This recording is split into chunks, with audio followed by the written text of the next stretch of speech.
I woke up in my hotel room with my head pounding and the bitter taste of betrayal on my tongue. My white wedding dress, the one I'd dreamed about since I was 7 years old, lay in shreds across the floor like the remains of my shattered trust. Written in red paint beside the torn silk were 5 words that stopped my heart: better ruined than married to him. Those words were in my mother's handwriting. For 25 years, I thought Edward and Vivian Mercer were overprotective parents who just wanted what was best for me. I was wrong. Dead wrong. They weren't protecting me, they were protecting their investment. And when I chose love over their arranged marriage to Jonathan Pierce, they showed me exactly what I was worth to them. They drugged their own daughter, destroyed my wedding dress with their bare hands, whispered those devastating words as they watched me break. But they made one fatal mistake. They forgot about grandmother Beatrice's diamond dress, the one hanging in my closet with secrets sewn into its very fabric. Secrets that could destroy them. The next morning, I walked into my own wedding wearing $4 million worth of diamonds and carrying evidence that would bring my parents to their knees. The moment they saw me, their faces drained of all color. Edward actually whispered, "No, it can't be that dress." But it was. And by the end of this story, my parents would learn that some betrayals cost more than they ever imagined. Much more. This is the story of how I lost my family and found my power. My name is Caroline Mercer, and at 25, I thought I understood what family meant. As a junior curator at the Metropolitan Museum of Art, I spent my days surrounded by priceless artifacts that had survived centuries of human greed and betrayal. I never imagined I'd become one myself. Growing up as the daughter of Edward Mercer, one of New York's most successful real estate moguls, I'd always known my parents had expectations for my life, but I believed their love came without conditions. I was catastrophically wrong.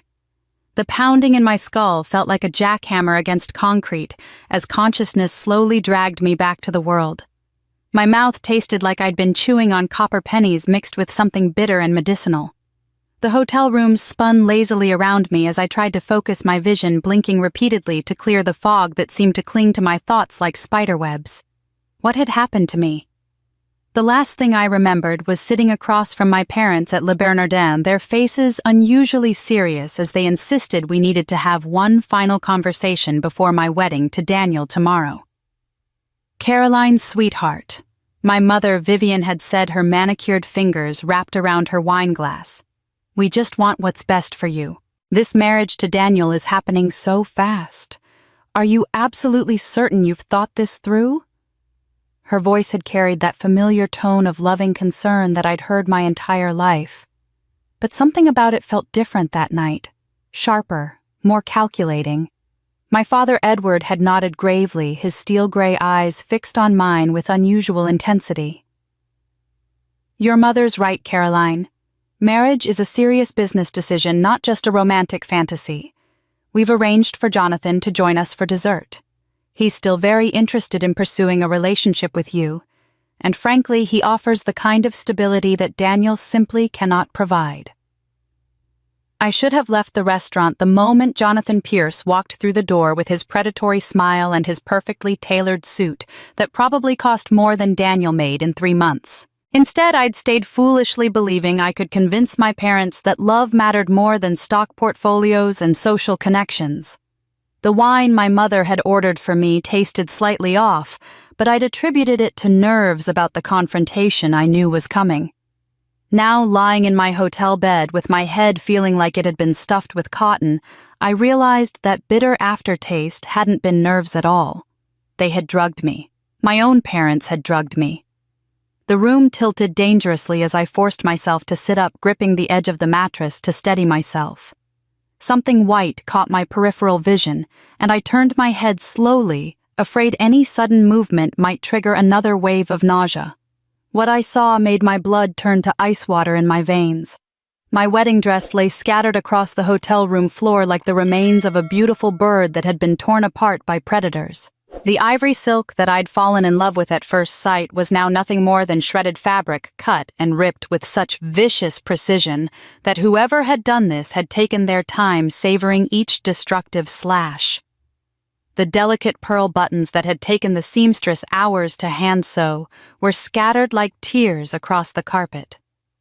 The cathedral-length train that was supposed to flow behind me as I walked down the aisle to Daniel had been reduced to ribbons. But it was the message painted on the floor in blood-red letters that made my heart stop completely, "Don't marry him." The handwriting was unmistakably my mother's. I'd seen those same perfectly formed letters on birthday cards, Christmas notes, and childhood lunch money envelopes for 25 years. The distinctive way she crossed her T's, the elegant loop of her Y's, the precise spacing between each word. This wasn't some random act of vandalism by a stranger. This was personal. This was family. My hands shook as I reached for my phone muscle memory, taking over where rational thought had failed. The hotel's number was programmed from when I'd made the reservation back when I still believed my parents were simply overprotective rather than genuinely dangerous. The front desk transferred me to security without question, and within minutes, a kind-faced man in his 50s was standing in my doorway, his expression growing increasingly grave as he surveyed the destruction. "Miss Mercer, I'm so sorry this happened to you," he said, his voice filled with genuine sympathy. "Let me pull up our security footage and see if we can identify who did this to your room." I sat on the edge of the bed wrapped in the hotel's terry cloth robe, watching as he scrolled through hours of digital surveillance on his tablet. My heart hammered against my ribs as familiar figures appeared on the screen. There was my father, Edward Mercer, looking perfectly composed in his expensive navy suit as he approached my hotel room door at 2:30 in the morning. Behind him stood Jonathan Pierce, carrying what looked like a small duffel bag. "Ma'am," the security guard said quietly, his voice heavy with disbelief. "Your father signed the visitor log himself. He wanted us to know he had permission to be here." Sitting in that devastated hotel room staring at the security guard's tablet showing my father's signature on the visitor log, I felt the foundations of my entire childhood crumbling beneath me like sand. The man who had taught me to ride a bicycle, who had attended every school play and graduation ceremony, had signed his name with a flourish before entering my room to destroy the most important dress of my life. But as the shock began to wear off and rational thought slowly returned, I realized this betrayal shouldn't have surprised me at all. The signs had been there for years, carefully disguised as parental concern and family tradition. My sister Natalie had always been the golden child, the one who instinctively understood what our parents wanted to hear and never questioned the invisible rules that governed our household. She was 2 years older than me, blonde, where I was brunette, compliant, where I was curious, and she had mastered the art of making Edward and Vivian Mercer feel like the most brilliant parents in Manhattan's Upper East Side. From the time we were small children, Natalie seemed to possess some internal compass that guided her toward exactly the right response to any situation, while I stumbled through family interactions like I was trying to solve a puzzle with half the pieces missing. I remembered being 8 years old, sitting at our formal dining table as my father discussed a particularly complex real estate deal he was negotiating. Natalie, barely 10, had nodded solemnly and asked intelligent questions about market values and zoning regulations, her small face earnest and engaged. When I had innocently wondered aloud why anyone would want to tear down a beautiful old building to put up another boring office tower, the temperature in the room had dropped 20 degrees. My mother's fork had paused halfway to her mouth, and my father's jaw had tightened in that particular way that meant I had disappointed him again. "Caroline," my mother had said in her carefully modulated voice, "that kind of thinking is exactly why some people succeed in business, and others spend their lives working for people like your father. Buildings aren't about beauty, sweetheart. They're about profit and progress." Natalie had given me a look that was part sympathy and part superiority, and I had learned another lesson about keeping my thoughts to myself when they didn't align with the Mercer family values. Over the years, those lessons accumulated like small cuts, each one teaching me that my natural curiosity and independence were character flaws that needed to be corrected rather than qualities to be celebrated. The pattern had continued throughout our teenage years, with Natalie effortlessly gliding through the social expectations that felt like straitjackets to me. She dated the right boys from the right families, chose extracurricular activities that enhanced her college applications rather than following genuine interests, and never once questioned why our parents seemed to know exactly whom she should befriend and which parties she should attend.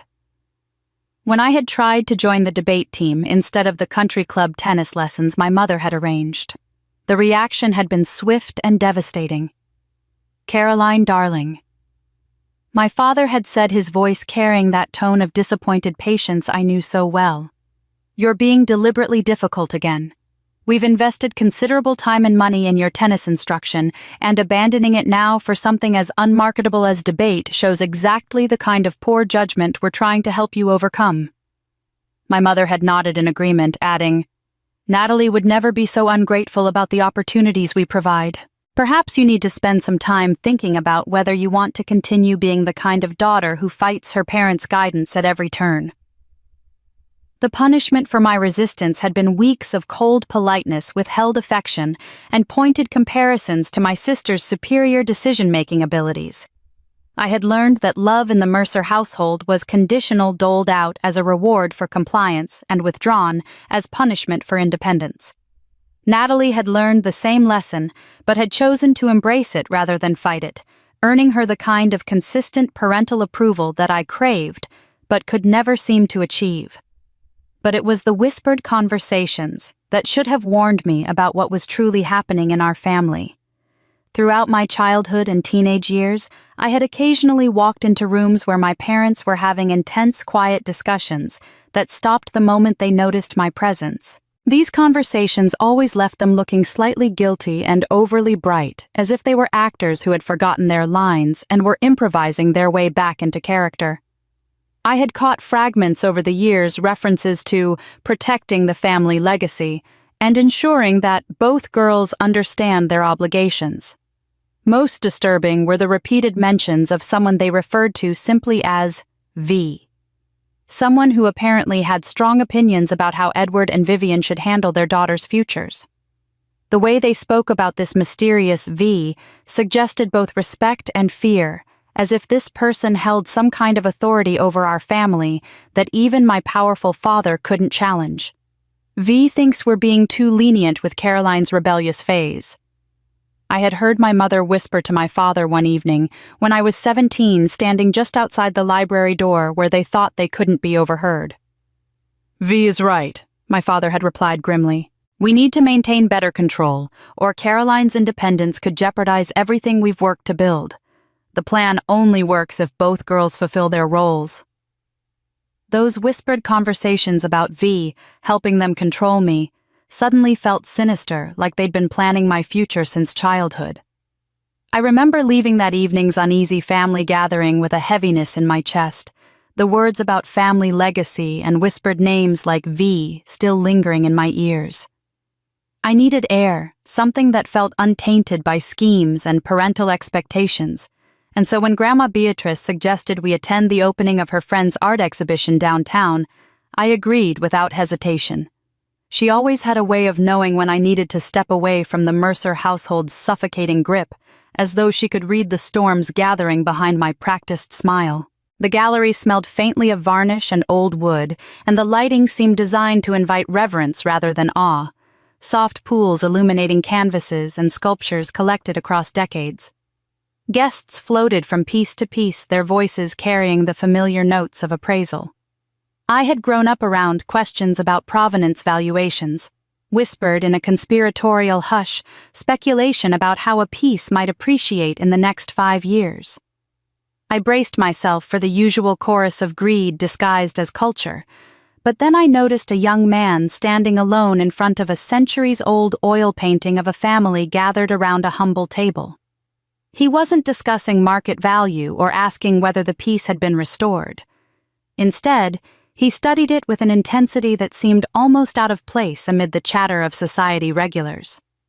His expression carried quiet reverence, as if he could hear the voices of the long-dead artist and subjects still lingering in the brushstrokes. Something about the way his shoulders tilted slightly forward, unguarded and vulnerable, compelled me to step closer. I expected him to ignore me the way most men at these functions did, either because I was a Mercer daughter, and thus a potential chess piece, or because I wasn't Natalie, who had always been treated as the more desirable one. But when he turned his head and our eyes met, his gaze didn't measure or weigh me. It simply welcomed me open and curious, as though he was grateful I had joined him in front of this painting. He said quietly, almost to himself, "You can see the way the artist loved these people. It isn't about showing wealth or prestige. It's about capturing how they belonged to one another, even in their poverty." I found myself smiling, a genuine one I hadn't felt in weeks. "Most people here are wondering how much it's worth," I replied, testing whether he was truly different or merely playing a part. He shook his head, almost amused.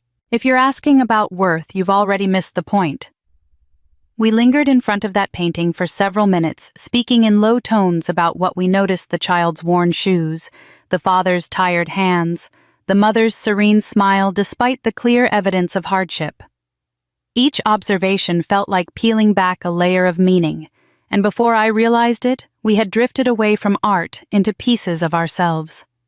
He introduced himself as Daniel Hartman, a history teacher at a local college, his passion evident in the way his voice warmed when he spoke about his students, and how he tried to teach them that the past was not just dates and battles, but human choices and consequences. I confessed that I often felt trapped in my own family's history, bound to their definitions of success and duty.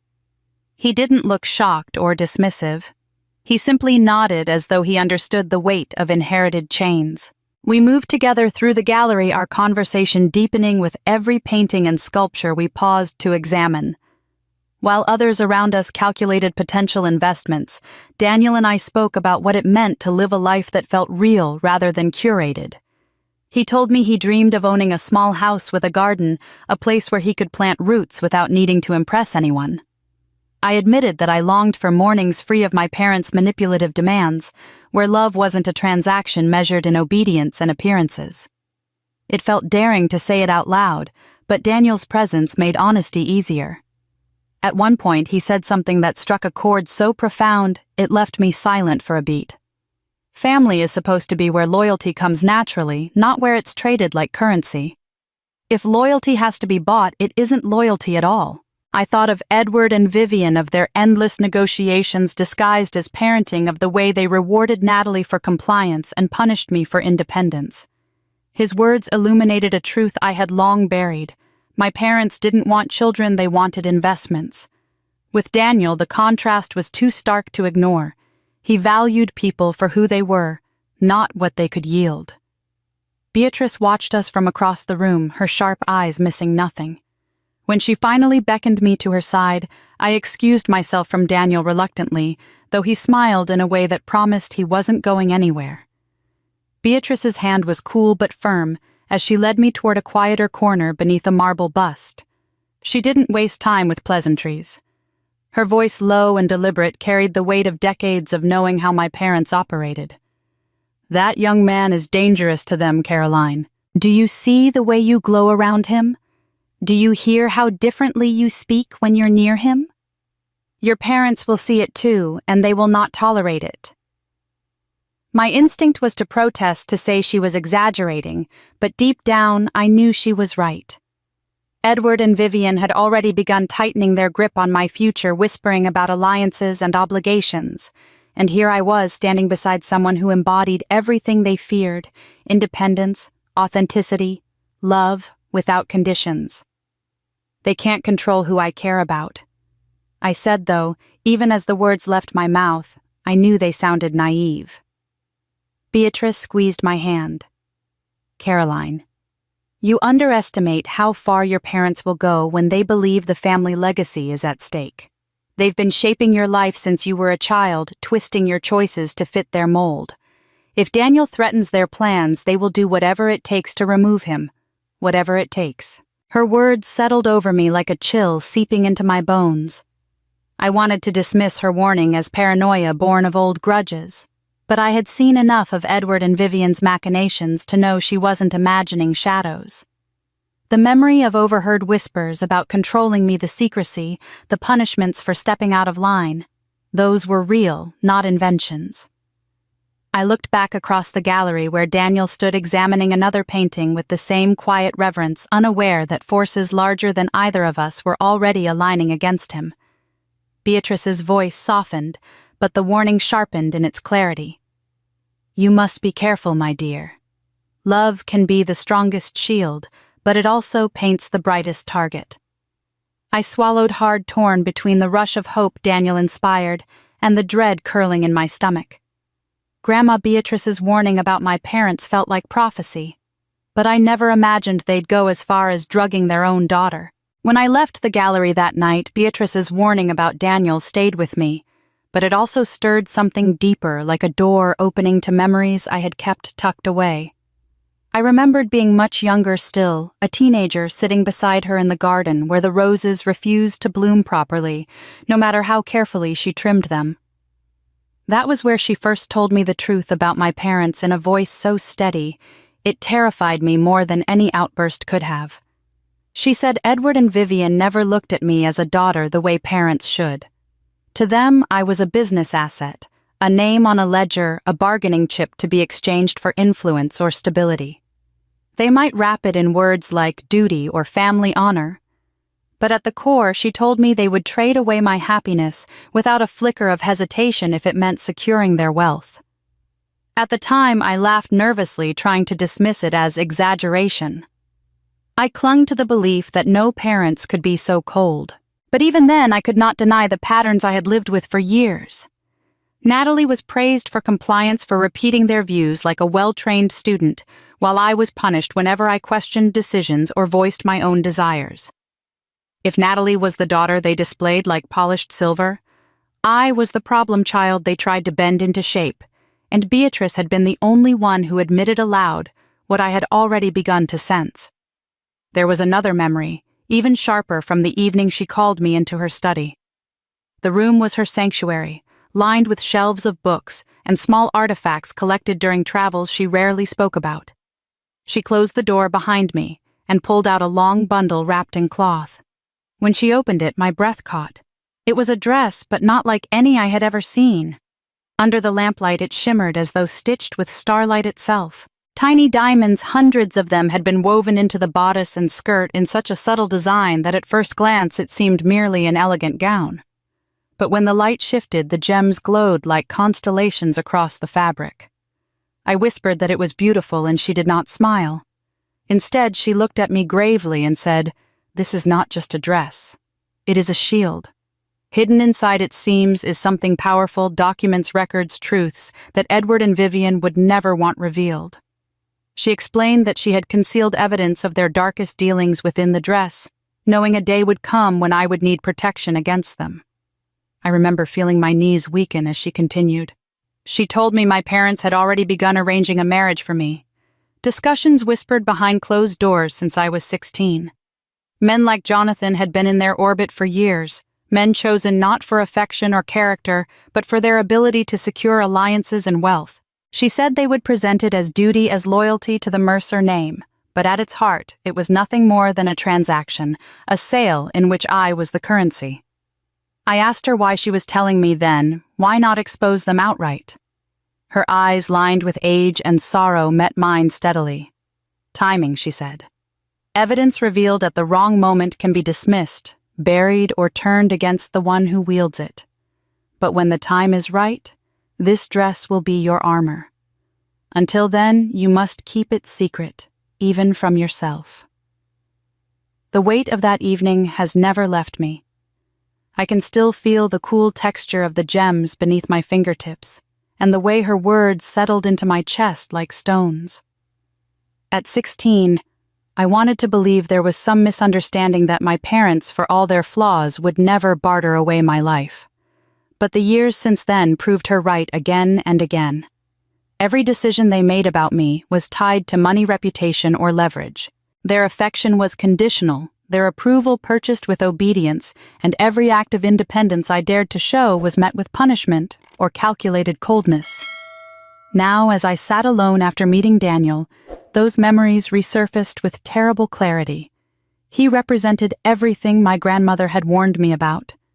Not because he was dangerous, but because his love was genuine, unpurchased, uncontrollable. To my parents, that authenticity was a threat they could not manipulate, and I could already feel them tightening their grip. Beatrice had known this day would come. She had prepared for it with more foresight than I understood at the time, leaving me not only the dress, but the knowledge that my survival would depend on remembering her words when the storm arrived. I often wonder how she bore it all, watching her own son and daughter-in-law transform into people who valued fortune over family. Perhaps that was why she hid the evidence so carefully, why she placed her faith not in confrontation, but in legacy. She trusted that I would one day have the courage to stand against them, that the steel she said she saw in me would not rust beneath years of manipulation. At the time, I thought she was burdening me with secrets too heavy for a girl my age. Now I realize she was equipping me, handing me a weapon disguised as beauty. The memory of her voice still echoes when I close my eyes. She told me plainly that Edward and Vivian would use any means necessary to force my compliance. If threats and shame did not work, they would escalate. They would paint me as unstable, twist my choices into evidence of disobedience, and isolate me until I had nowhere to turn. Her prediction has already begun to unfold.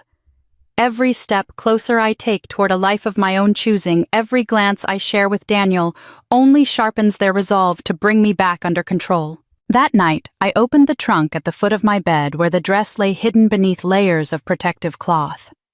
Even without touching it, I could feel its weight not just in jewels, but in secrets stitched into every seam. It was both terrifying and comforting to know that within that gown rested proof strong enough to shatter the empire my parents had built. My fingers hovered above it, trembling with the knowledge that someday soon I might need to put it on, not as attire, but as armor. Grandma's final words haunted me. Your parents love money more than they love you. Caroline, the diamond dress will prove it when the time comes. I could not stop thinking about the dress lying in the trunk at the foot of my bed, and the words Beatrice had spoken with such conviction. It made every glance from my parents feel sharper, every silence heavier, as though they knew I was beginning to question the boundaries of their control. The unease grew heavier the evening they invited me to a dinner they claimed was in honor of a family friend visiting from out of town. My instincts told me it was more than that, and I was right. When I walked into the dining room of the Mercer estate, Jonathan Whitfield rose smoothly from his chair, the kind of man who seemed rehearsed down to the angle of his smile. He was tall, immaculately dressed, his watch gleaming under the chandelier. My parents flanked him like proud merchants unveiling a prized product. Caroline, my father said with deliberate warmth, "This is Jonathan. He is everything we could hope for in a partner for you and for the family." Jonathan extended his hand as if this were a business negotiation rather than a personal introduction, and I forced myself to take it. His grip was firm, confident, and I hated how easily he slid into the rhythm of our family, as though he had always belonged at our table. Dinner began with polite conversation, but I could hear the calculation beneath every word. My parents praised Jonathan's acumen in business, how he had already expanded his holdings, and how seamlessly his ventures could align with Mercer Enterprises. Jonathan responded with the same rehearsed graciousness, speaking of family synergy and mutual growth, as though he and my parents were negotiating a merger.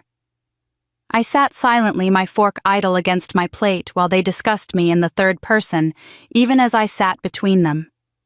My father said Caroline will appreciate a husband who understands responsibility, who values tradition. My mother smiled thinly and added, "She has always needed guidance to see where her duty lies."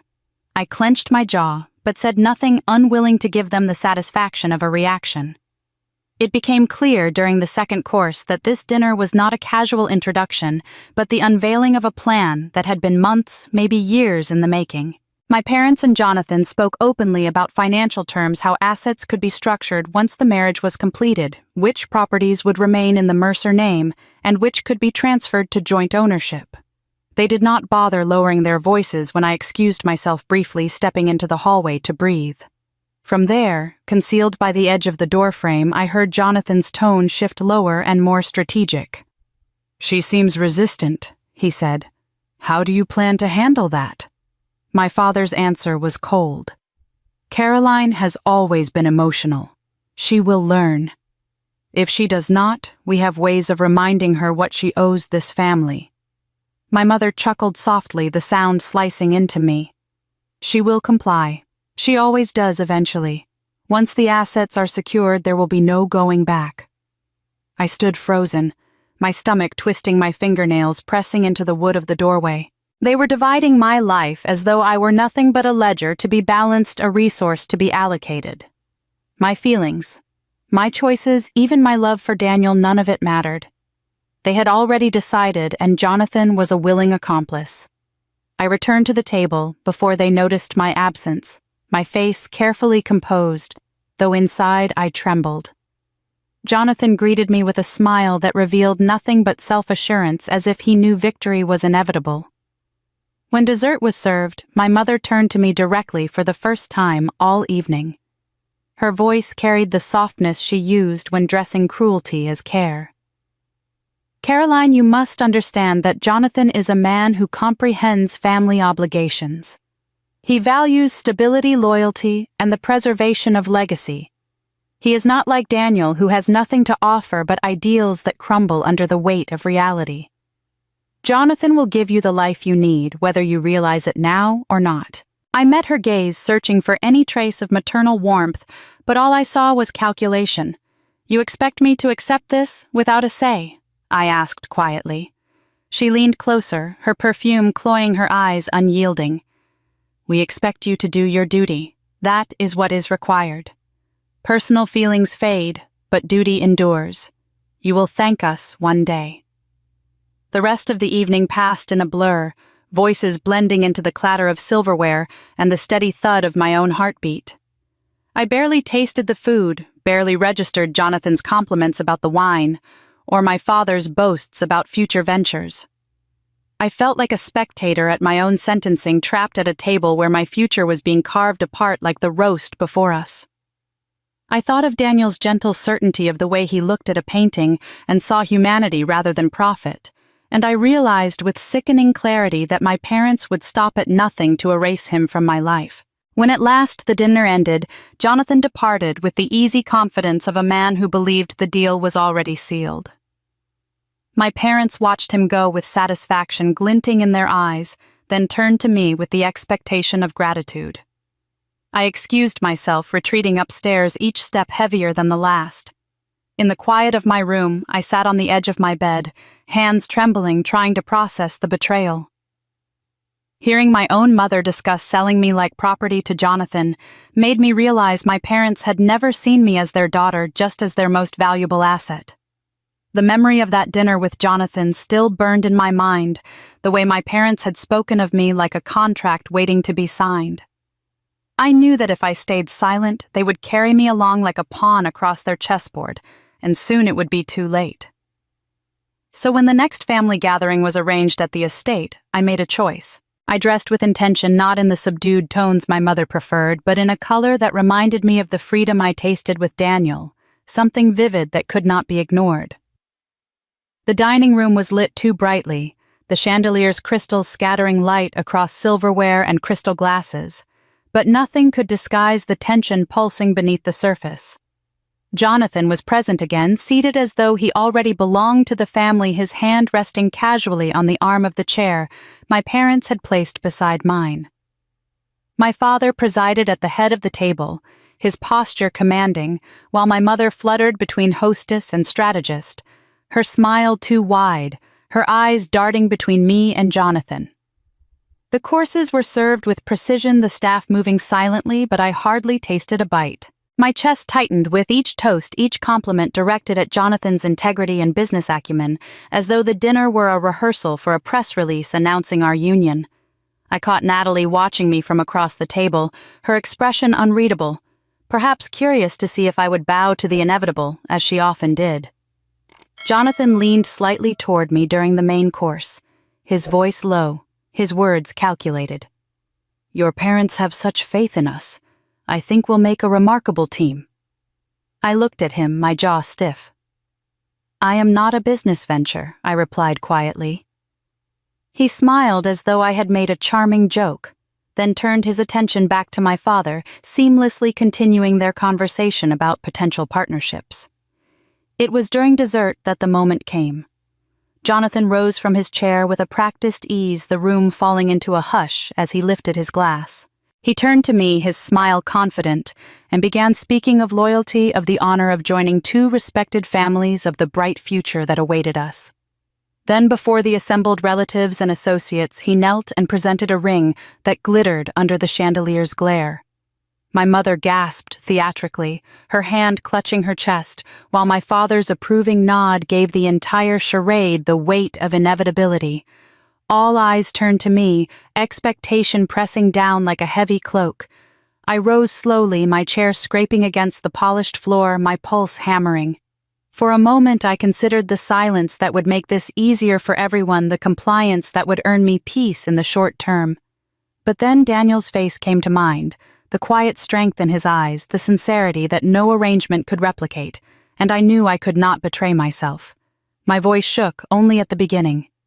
"Jonathan," I said clearly, "I cannot accept. I will not marry you. I am in love with someone else, and it is with him that I will build my life." A collective gasp rippled through the room. My mother's face drained of color before flushing crimson, and my father's hand gripped the edge of the table as though to anchor himself. Edward's explosion was swift and violent, his fist slamming onto the table so hard that the silver rattled. "Do you have any idea what you're doing?" he roared, his eyes blazing. "You are throwing away the future of this family, years of planning, everything we have built for what? For some penniless dreamer who has nothing to offer but empty words." His voice carried the fury of a man who believed himself betrayed not by circumstance, but by blood. My mother leapt from her chair, her composure shattered. She screamed over his words, her voice shrill and piercing. "Selfish, ungrateful, after all we've done for you, after all we've given you. This is how you repay us. Do you think love will keep you safe when the world comes crashing down? You are blind, Caroline, blind and foolish." Her hands trembled as she pointed at me, her voice breaking into hysterical sobs. "If you walk this path, do not think you will walk it as our daughter. You will be nothing to us. Do you hear me? Nothing. We will cut you off, disown you completely, and when that man of yours abandons you, don't come crawling back. You will have no home, no family, no inheritance." I stood my ground. Though every word struck like a lash, my chest ached, but my resolve did not waver. "If love costs me the fortune of this family," I said evenly, "then so be it. I would rather be poor with Daniel than rich in chains." For a heartbeat, the room was silent, stunned by the defiance they had never expected me to voice aloud. Then my father's voice cut through the air, colder now, controlled and lethal. "Enough," he said, and the calmness in his tone was more frightening than his earlier rage. He pushed back his chair and stood towering over the table. His gaze locked onto mine, stripped of pretense of any lingering facade of paternal affection. "You think this is only about you, Caroline? But it is bigger than that.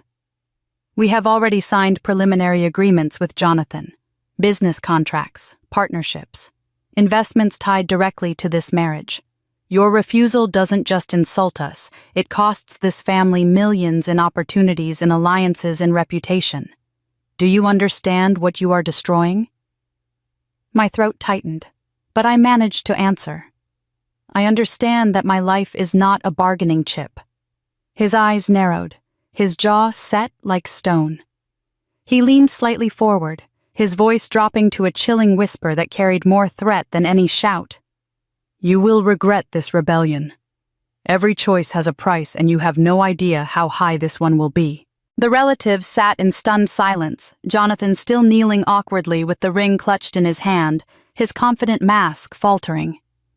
My mother wept openly now, clutching her napkin like a lifeline, while Natalie stared at me with something that looked almost like envy mixed with fear. I stood alone, trembling but unbroken, knowing I had just declared war against the people who had raised me. Father's final threat chilled me to the bone.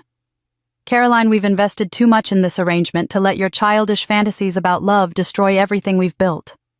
After my father's threat at the dinner table, I knew there was no going back. The battle lines were drawn, and I had chosen Daniel.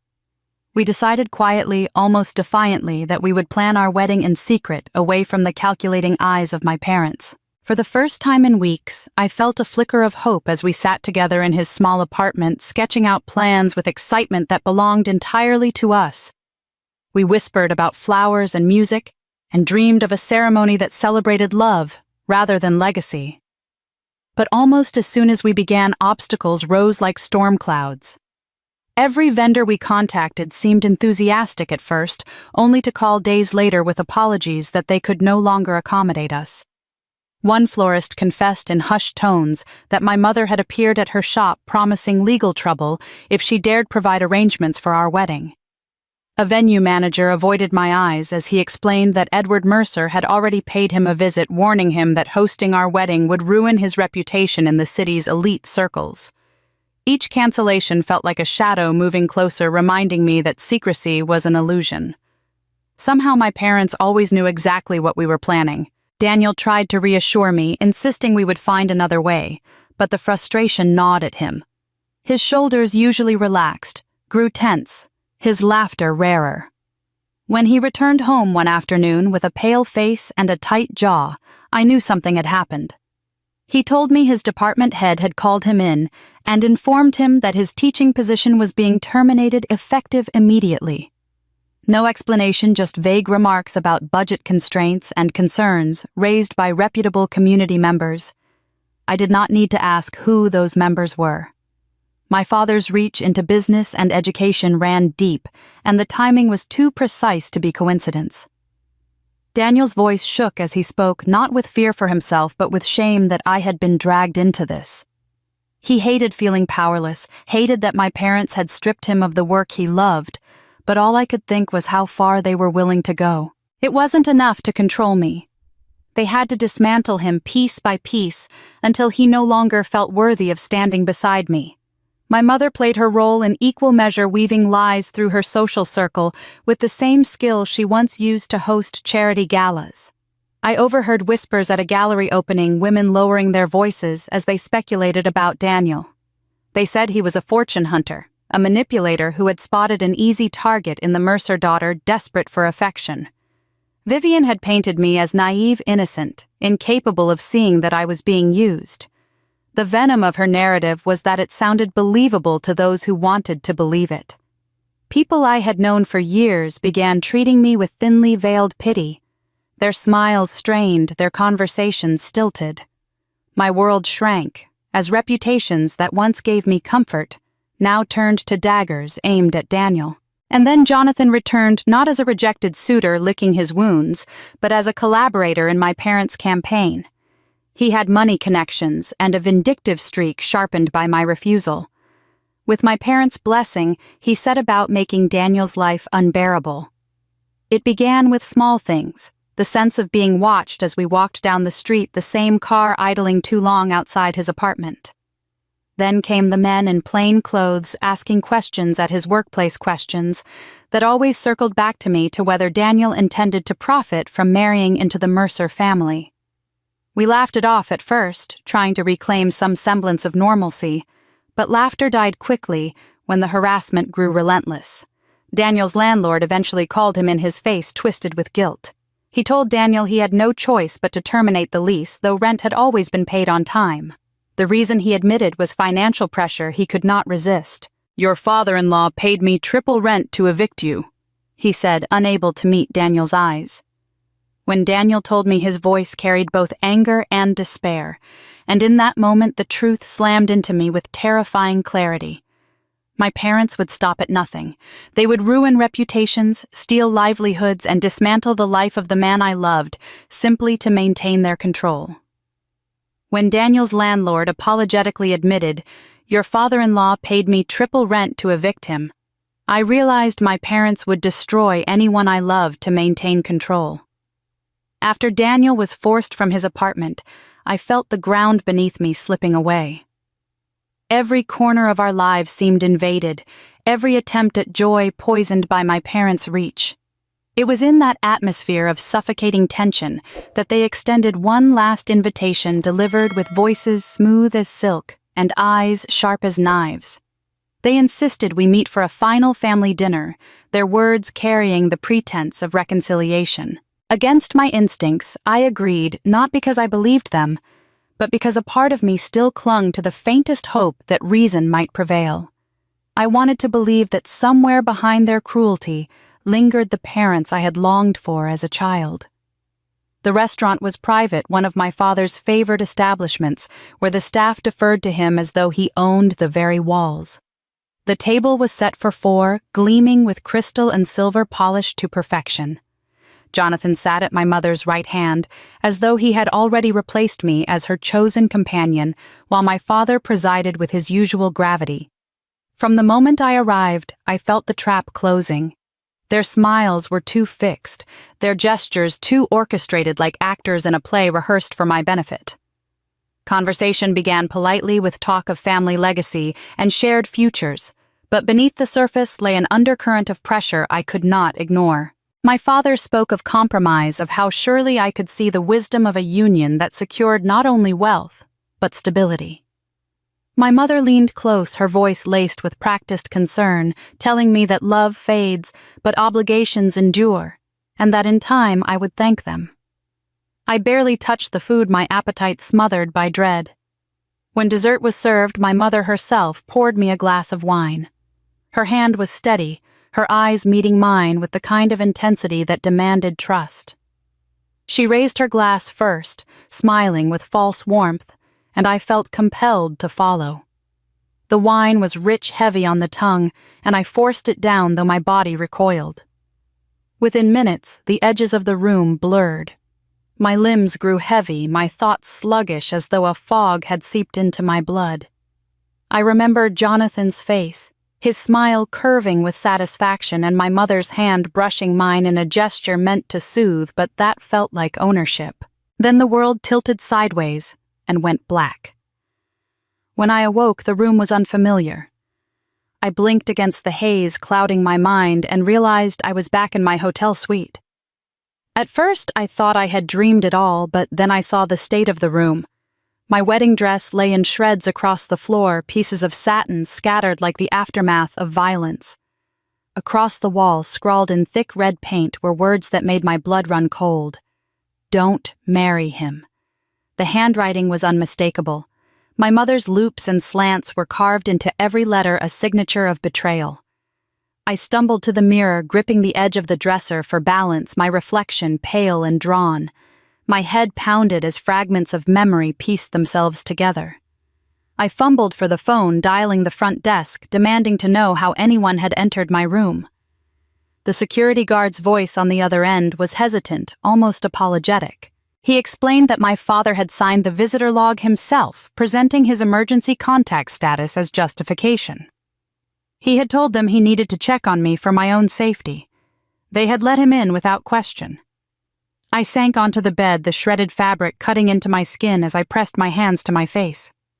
Every defense I had clung to, every shred of trust I had nurtured disintegrated in that moment.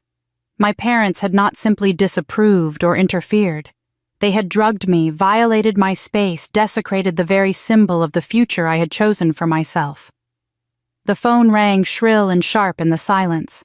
I lifted the receiver with trembling fingers. My mother's voice slid through the line, smooth and cold. "Better your dress ruined than your life destroyed by marrying that nobody," she said. There was no hesitation, no shame. Only the certainty of a woman who believed her cruelty was love. "We did this because we love you, even if you can't see it now." Her words struck harder than any slap, erasing the last fragile remnants of the daughter who wanted to believe her parents cared for her happiness. I tried to speak, but no sound came out. She continued, her tone like ice. "You think you know what's best for you, Caroline, but you don't. We had to act. You left us no choice." My hand shook so violently I thought I might drop the phone, but I pressed it tighter to my ear, forcing myself to absorb the truth. Mother's voice on the phone was ice cold. "We drugged you because reasoning failed. Caroline, tomorrow you'll thank us for saving you from your own stupidity."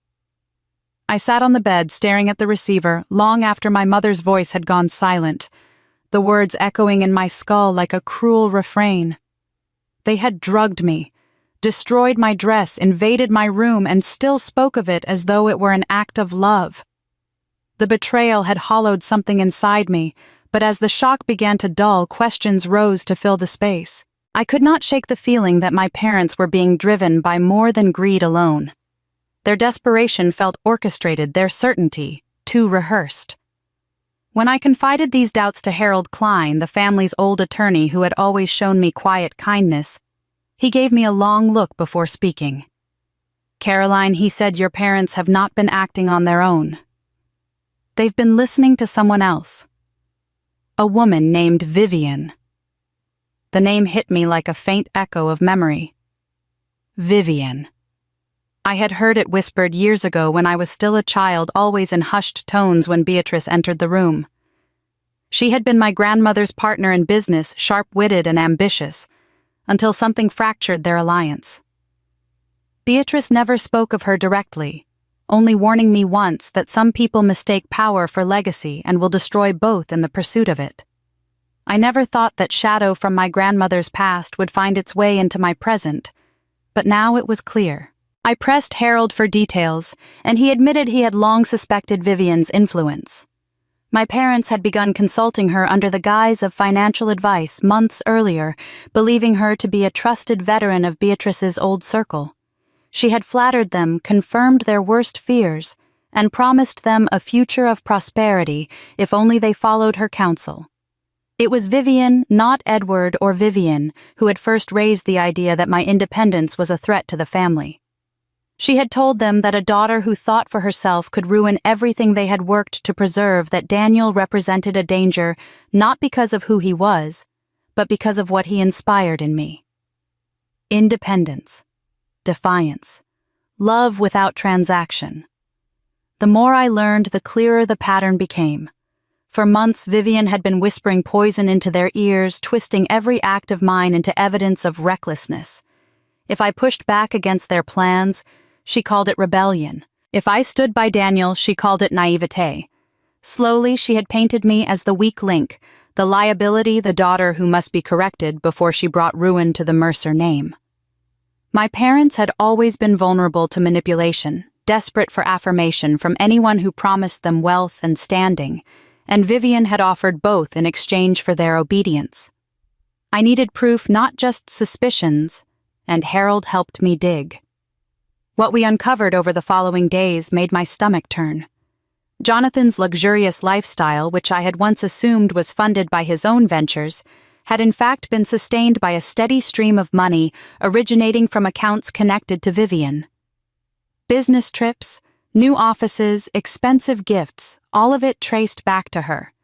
She had been bankrolling him while grooming him to play the role of my future husband, ensuring he looked successful enough to entice my parents and secure their compliance. It explained the confidence with which he carried himself, the certainty that he could wait me out.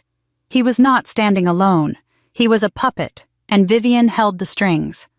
One afternoon, Harold spread the documents across his desk for me to see. Wire transfers, falsified invoices, accounts, and names I recognized from my parents' closest associates. At the center of it all was Vivian's signature, carefully disguised but undeniable once the threads were pulled together. "She's been using your parents as her instruments," Harold said quietly. "Convincing them they're protecting the family, when in truth they're serving her vendetta." I asked him what grudge could drive a woman to orchestrate something so insidious. His answer chilled me. Beatrice ended their partnership decades ago after discovering Vivian had siphoned funds from their company. She was cut out disgraced, but she never let it go. This is her revenge. And you, Caroline, are her means to deliver it. I thought back to my grandmother's words about the diamond dress, about secrets hidden in its seams that could one day save me. She had known Vivian was dangerous. She had anticipated that the old wound would one day bleed into the next generation. And now here I was living in the middle of a scheme designed not only to strip me of my choices, but to turn my own parents into accomplices against me. It was almost unbearable to accept that their betrayal had not been entirely their own design, but the evidence was irrefutable. I left Harold's office carrying copies of the bank records, my hands trembling as I studied them under the dim light of my hotel room. Each page told the same story in black and white money-funneled alliances forged my parents' signatures following Vivian's lead. They had not only betrayed me for money, they had been manipulated into betraying me by someone who had hated our family long before I was born. The bank records revealed a horrifying truth. My parents hadn't just betrayed me for money, they'd been manipulated into betraying me by someone with a decades-old grudge against our family. The discovery of Vivian's hand in my parents' betrayal had left me shaken, but Harold Klein insisted that the truth I had seen so far was only part of what Beatrice had prepared for me. A week later, he arrived at my hotel carrying a small locked box and an envelope embossed with my grandmother's seal. His face was grave as he placed them on the table between us. "This was entrusted to me after Beatrice's death," he explained. "Her will instructed that it be delivered to you when the time came when you needed it most. After what you've endured, I believe that time is now." My fingers trembled as I broke the seal. The letter inside was written in Beatrice's elegant hand, the same steady script I remembered from birthday cards and notes slipped into my schoolbooks. But the tone was unlike anything I had ever read from her. It was not warm or nostalgic, but deliberate, as though every word was chosen to serve as a weapon. She wrote that she had known Edward and Vivian would one day sacrifice me for their financial gain. She had seen their ambition harden into obsession, had heard the way they spoke of me as an asset to be traded rather than a child to be loved. Knowing this, she had taken steps to arm me against their inevitable betrayal. The box contained instructions for locating compartments hidden within the seams of the diamond dress. She explained that she had chosen the dress deliberately, a garment my mother coveted, but never understood because she knew its beauty would ensure its survival. Within the lining, she had concealed documents, copies of ledgers and statements that revealed years of embezzlement from the Mercer family trusts. She wrote of charities drained for private luxuries, funds diverted to prop up failing ventures, and accounts falsified to disguise the theft. She described in painful detail how Edward and Vivian had built their lavish lifestyle not on success, but on stolen money, and how they intended to use my arranged marriage to Jonathan to launder and stabilize the fortune. I felt sick as I read the words burning into me with every line. My parents' cruelty toward me had always been framed as discipline control, even misguided love. But here was proof that their betrayal stretched far beyond my life. They had stolen from institutions meant to help others, from funds meant to sustain the very legacy they claimed to protect. They had not only planned to barter me for security, but had already been living as thieves for years. Beatrice did not spare me from the ugliness. They lost their souls to greed. Long ago, she wrote. There is no redemption left for them, only consequences. These documents are your shield, Caroline. They are the truth you will need when they try to sell your happiness for their security. Guard them well, for they carry the power to protect you and the power to destroy them. I unfolded each page with mounting dread, scanning the evidence she had assembled with meticulous care. There were bank statements showing withdrawals that matched suspicious deposits in offshore accounts, receipts for extravagant purchases, written off as business expenses correspondence that revealed coordination between my parents and their allies in the scheme. The weight of the proof was undeniable. Anyone who saw these records would know that Edward and Vivian were not victims of circumstance or misguided parents, but criminals who had built their empire on lies. My throat tightened as I reached the final pages of her letter. Beatrice acknowledged the pain she knew I would feel reading her words, the shattering of illusions that even she admitted she had once wanted to preserve for my sake. But she reminded me that survival required truth, not comfort. "You must decide what to do with this evidence," she wrote. "You may use it to free yourself from their grasp, or you may choose to bury it and remain their prisoner. But know this, my dear, the dress is more than a garment. It is the vessel of truth I created for you, the proof of everything they are and everything they have done. When the moment comes, you will know how to wield it." Tears blurred my vision not only for the crime she revealed, but for the foresight and love it must have taken to prepare this for me. Beatrice had known her son and daughter-in-law would one day turn on me, and rather than despair, she had armed me with the very weapon that could undo them. I clutched the letter to my chest, the words searing themselves into me like a vow. Beatrice's letter ended with a devastating revelation. "Your parents have been stealing from your inheritance for years, Caroline. The diamond dress contains proof that will either save you or destroy them." The weight of Beatrice's letter still pressed against me as though her hand itself had delivered the warning. I folded the pages carefully and locked them away, telling myself they were a shield I could wield when the time came. But I had little chance to breathe before the storm broke again. That evening I returned to my hotel suite and found the air already occupied. My parents sat stiffly in the armchairs by the window, Jonathan lounging with his usual smugness at the desk. The sight of the three of them together, united and uninvited, made my stomach tighten. I closed the door slowly behind me, refusing to show them my shock. My father stood first, his voice clipped and commanding. "Caroline, enough games. We know you still have the dress, and you will hand it over tonight. You will put an end to this rebellion and do what is required of you." His words were not a request, but a sentence delivered. My mother's eyes glistened as she leaned forward, clutching a tissue.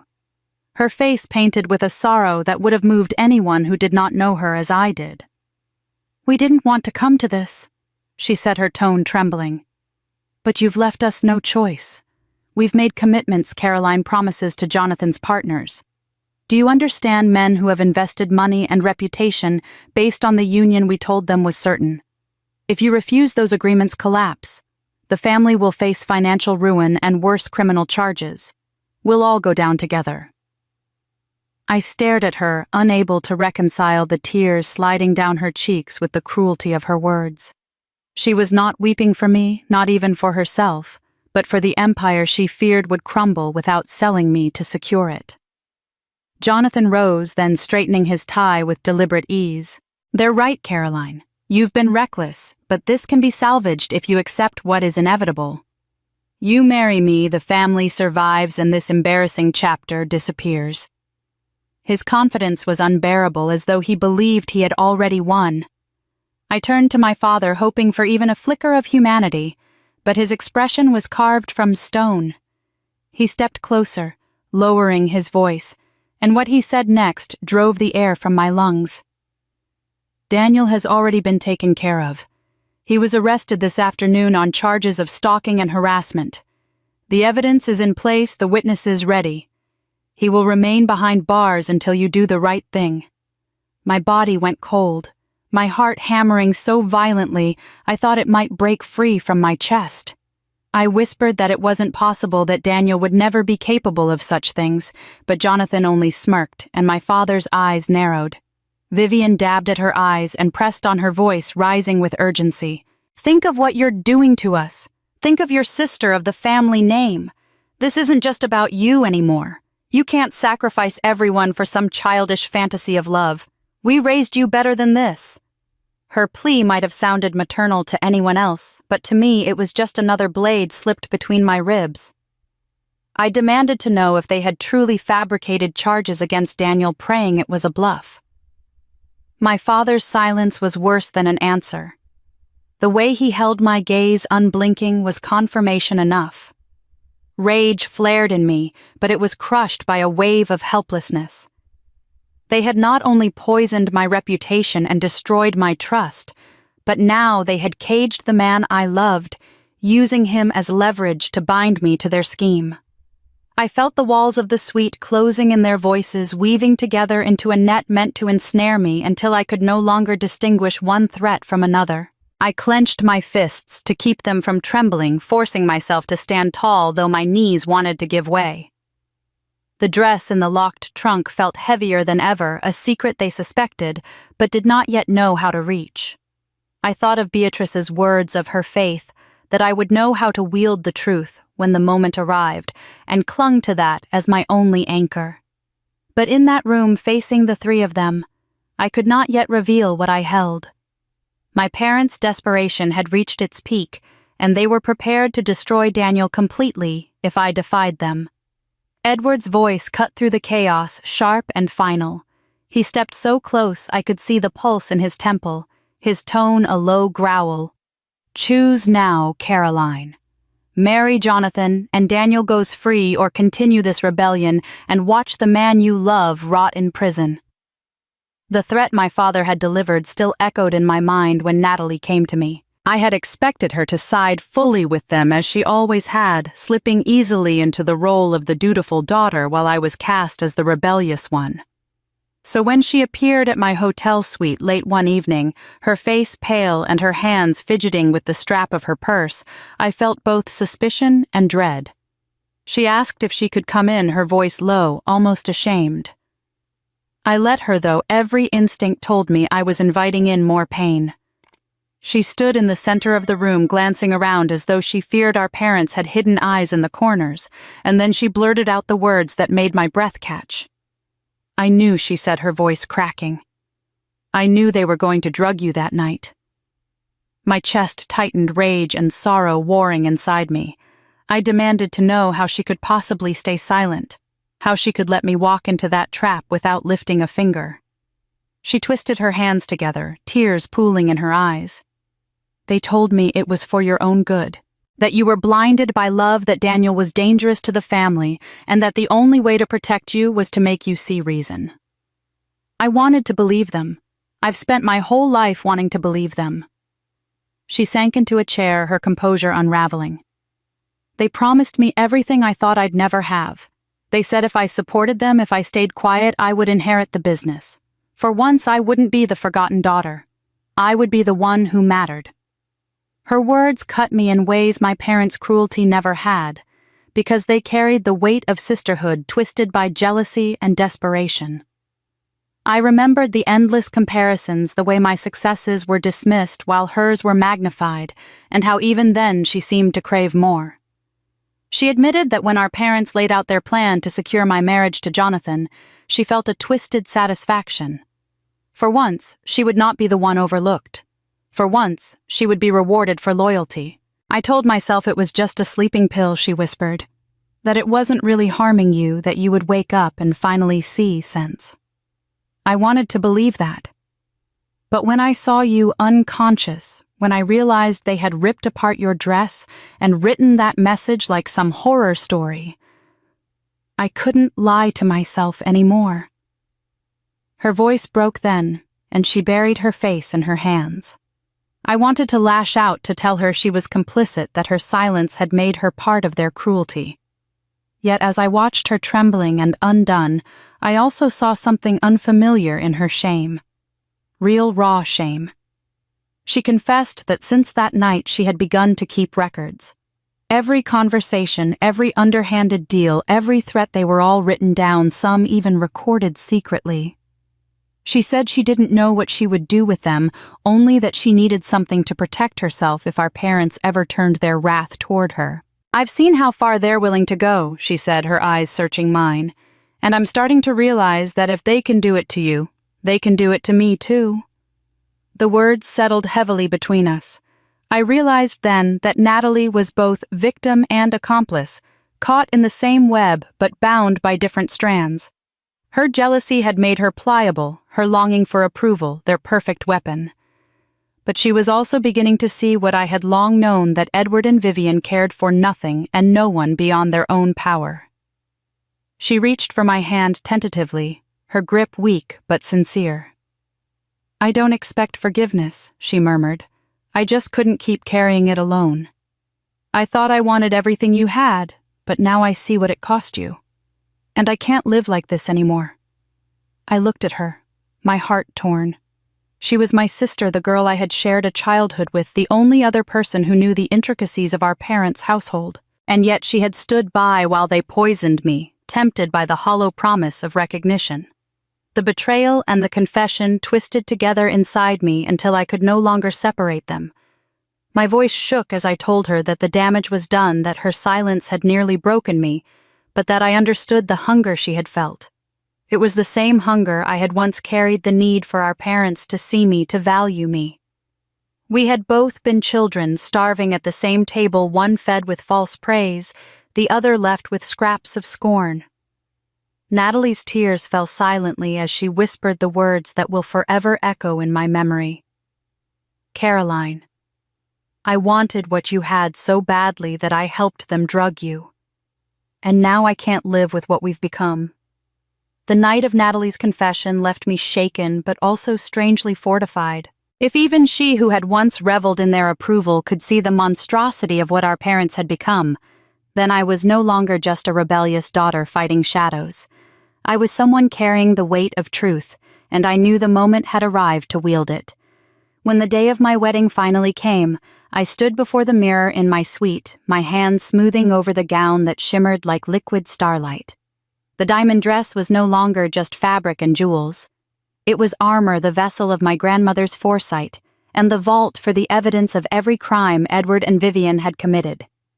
As I looked at myself, I felt her presence guiding me, reminding me that courage meant choosing love even in the face of tyranny.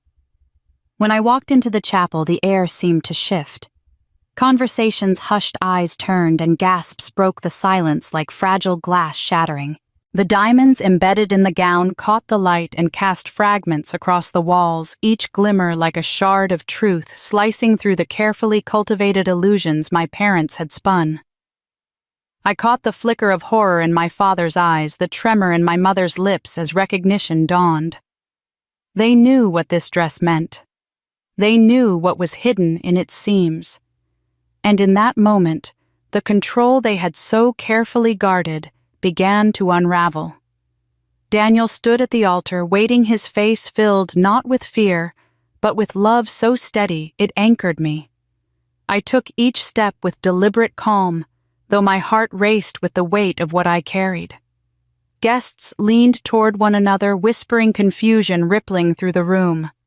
My parents' allies and Jonathan's backers had gathered, expecting a performance of unity, a final act of submission. Instead, they were witnessing rebellion dressed in brilliance. I reached the altar and turned to face the assembled crowd, my voice steady, though my hands trembled beneath the bouquet I held. "This dress," I said, my words carrying across the room, "represents the difference between a family built on love and one built on greed and manipulation. Today, I choose love." For a moment, silence held, the kind that precedes a storm.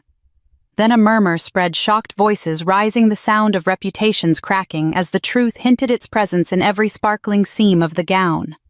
I caught sight of Jonathan, his confident mask slipping, his fists clenched as he realized he had been outmaneuvered. My mother leaned toward my father, whispering urgently, her knuckles white as she gripped the arm of her chair. Edward's face hardened, his fury contained only by the presence of witnesses. He could not drag me away, not here, not now, not when the diamonds glittered like an unspoken threat that everything he had hidden could spill into the open. The officiant, flustered but bound to his duty, resumed the ceremony.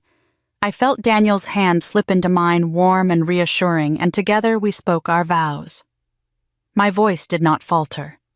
Each word was a declaration not only of love, but of defiance, a promise to stand with him, even as the empire of lies behind me trembled.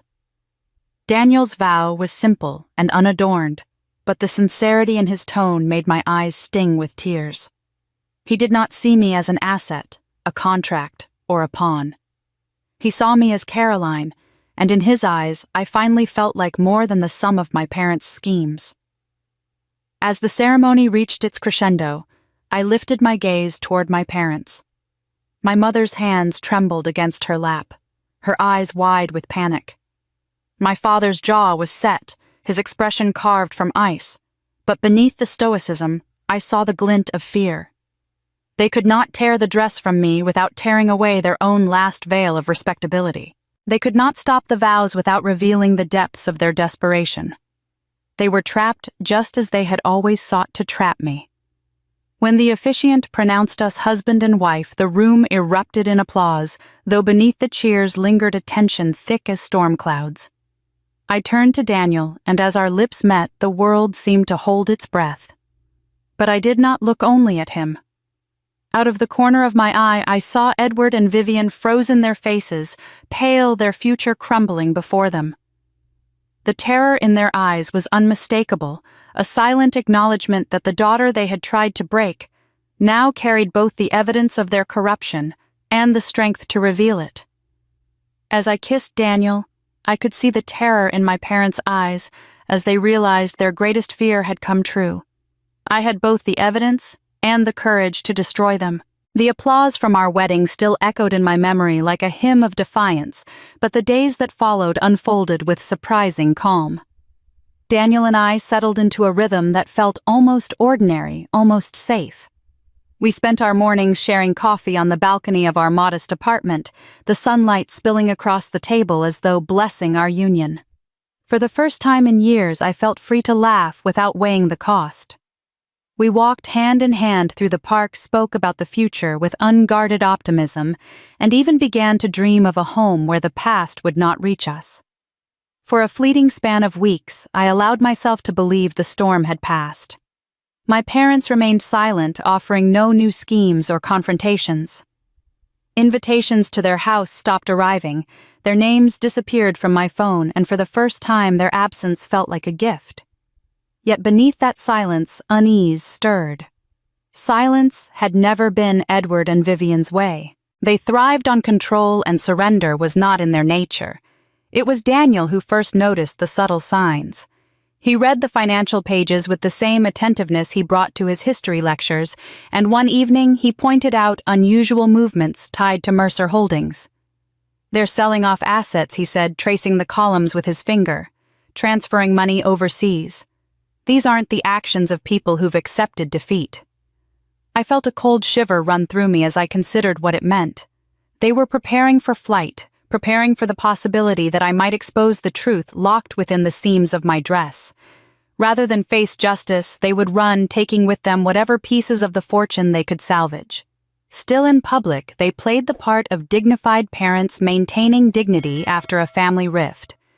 At charity events and social gatherings, they smiled for photographs and spoke warmly of their daughters as though nothing had fractured us. Their allies whispered about reconciliation, and I overheard strangers comment that the Mercers were handling things with grace. It was a mask carefully crafted, and many believed it. But I had seen the faces behind it, the desperation that lurked in every calculated glance, and I knew better than to mistake performance for peace. Then the messages began. At first, they arrived as subtle warnings, typed notes tucked under our door, or slipped into my handbag when I wasn't looking. The handwriting varied, the language vague, but the meaning was unmistakable. "Keep family matters private. Do not humiliate us. Stop now before it's too late." I tried to brush them off as scare tactics, reminders of my parents' reach, but they grew more pointed with each passing week. Daniel urged me to take them seriously, to strengthen locks and remain vigilant, but I hated the way fear began creeping back into our daily lives. We had just begun to live freely, and already shadows were crowding our doorway. One evening I returned home to find Daniel pale, holding a folded sheet of paper that had been pushed beneath the door while I was out. He handed it to me without a word, his eyes troubled. I unfolded it, expecting another veiled warning, but the sight of the stationery made my breath catch. It was my mother's cream-colored with a delicate embossed crest I had seen on countless family letters. The words scrawled across it were not vague this time. They were chilling in their bluntness. "Some secrets are worth killing to protect Caroline." The letters swam before my eyes, and I felt the world tilt. It was not an idle threat written by a distant enemy. It was a promise penned on paper that belonged unmistakably to Vivian Mercer. I clutched the note, my pulse hammering as Daniel's arm came around me. The fragile peace of our first weeks together shattered in an instant, replaced by the certainty that my parents were not finished, that their silence had only been the prelude to something darker. The anonymous note slipped under our door was written on my mother's personal stationery. "Some secrets are worth killing to protect Caroline." The note on my mother's stationery lingered in my thoughts like a poison that would not leave my veins. Even as Daniel tried to comfort me, even as I reminded myself of the truth we held in the diamond dress, I could not shake the sense that the quiet was only a mask for their next strike. I was right. It came not as violence, but as something more insidious, something designed to carve open my trust and make me bleed from within. A few weeks after the letter appeared, my mother arrived at my hotel without warning. She looked different from the last time I had seen her. Her face drawn, her eyes shadowed, her voice thick with a tremor that seemed almost too convincing. She carried a folder pressed to her chest, as though it weighed as much as her grief. I let her in. Reluctantly, my guard raised, but she wasted no time in opening the folder and laying its contents on the table between us. Photographs slid into view, glossy prints that caught the light with cruel precision. They showed Daniel in places I did not recognize, in restaurants with women I had never met. His posture too familiar, his smile too intimate. My stomach knotted as I stared at the images, my heart screaming against my mind. She pushed them toward me gently, her hand trembling as though she could barely stand to look. "I didn't want to believe it," she whispered, her voice breaking. "But I had to be sure. I hired someone to find out, and this is what they discovered." I shook my head, refusing to accept what I saw. "This isn't real," I said, my voice sharp. But the photos were detailed, the angles convincing, and the weight of my history with betrayal pressed down like a lead cloak. She reached across the table, taking my hand in hers with practiced tenderness. "Sweetheart, I wish I were wrong. I would give anything to be wrong. But I've lived long enough to recognize the signs. He's deceiving you. I'm so sorry you had to learn it this way." Tears pricked my eyes despite my resolve. The images burned into me, colliding with every wound my parents had inflicted before. Could it be true? Had Daniel betrayed me, the one person I had believed would never turn away? My mother leaned closer, her eyes shining with sorrow that looked achingly real. "You've already suffered so much because of us," she said softly. "I prayed he would be different, that you had finally found someone worthy of you. But I can't stand by and watch him use you." The words hit their mark. I felt my certainty waver, my trust tremble under the weight of years of manipulation. She knew exactly where to strike at my deepest fear, that everyone I loved would eventually choose greed or power over me. She left the folder on the table when she rose to go, her figure framed in the doorway like a grieving guardian. "Please think about what you've seen," she murmured. "I'll support whatever choice you make, but I couldn't forgive myself if I stayed silent." After she left, I sat frozen, staring at the photographs until the edges blurred. Doubt seeped into me like water into cracked stone, spreading, eroding. When Daniel returned that night, his smile fading at the sight of my tears, I could not meet his eyes. I asked him where he had been on certain nights, my voice trembling, and the hurt on his face nearly undid me. He swore he had never strayed, that he loved me and only me. But the images sat between us, sharp and accusing. Sleep abandoned me that night. I lay awake, replaying every moment of our relationship, searching for cracks I had missed, for signs that my mother's words carried truth. But with every doubt came the memory of Daniel's unwavering support, his refusal to abandon me, even when bribed, his loyalty tested by threats, and yet unbroken. Slowly, painfully, I realized the cruelty of what was happening. My parents had planted this poison. They had created it with intention, fabricating evidence and disguising their malice as maternal concern. The next morning I studied the photographs again, this time with a clearer head. Something about them was wrong. The lighting in one was inconsistent, Daniel's shadow falling at an angle that didn't match the rest of the scene. Another showed him with a glass of wine in his hand, though I knew he never drank. The more I looked, the more I saw the subtle signs of manipulation, but the seed of doubt had already been planted, and rooting it out would not be easy. When I confronted my mother later, desperate for some crack in her facade, she only wept harder, pressing her hands to her face as if consumed by grief. Caroline, sweetheart, I hate being right about Daniel, but a mother knows when her daughter is being deceived. The photographs my mother had left behind were still on the table when the next blow came. Daniel and I tried to push forward to cling to the vows we had spoken and the strength we drew from each other, but the enemy we faced never slept. One morning, Daniel returned from the bank with a look of alarm etched across his face. Our accounts had been frozen, the teller telling him that suspicious activity had triggered internal review. At first, I thought it must be a mistake, some bureaucratic tangle that could be unraveled with a few phone calls, but as the hours passed, more pieces of the trap revealed themselves. Transactions we had never made appeared on our statements. Large withdrawals, authorized with forged signatures, payments routed to accounts we had never heard of. Every attempt to correct the record was met with polite stonewalling, and behind the courtesy, I could feel my father's hand. His network in the banking world was vast, his influence unquestioned, and he had turned it against his own daughter without hesitation. The consequences were immediate and suffocating. Bills went unpaid, automatic drafts bounced, and our modest savings dwindled to nothing. Daniel tried to hide his worry from me, but I could see the way his shoulders slumped when he thought I wasn't looking, the way he stared at the ceiling at night, as though calculating how long we could endure.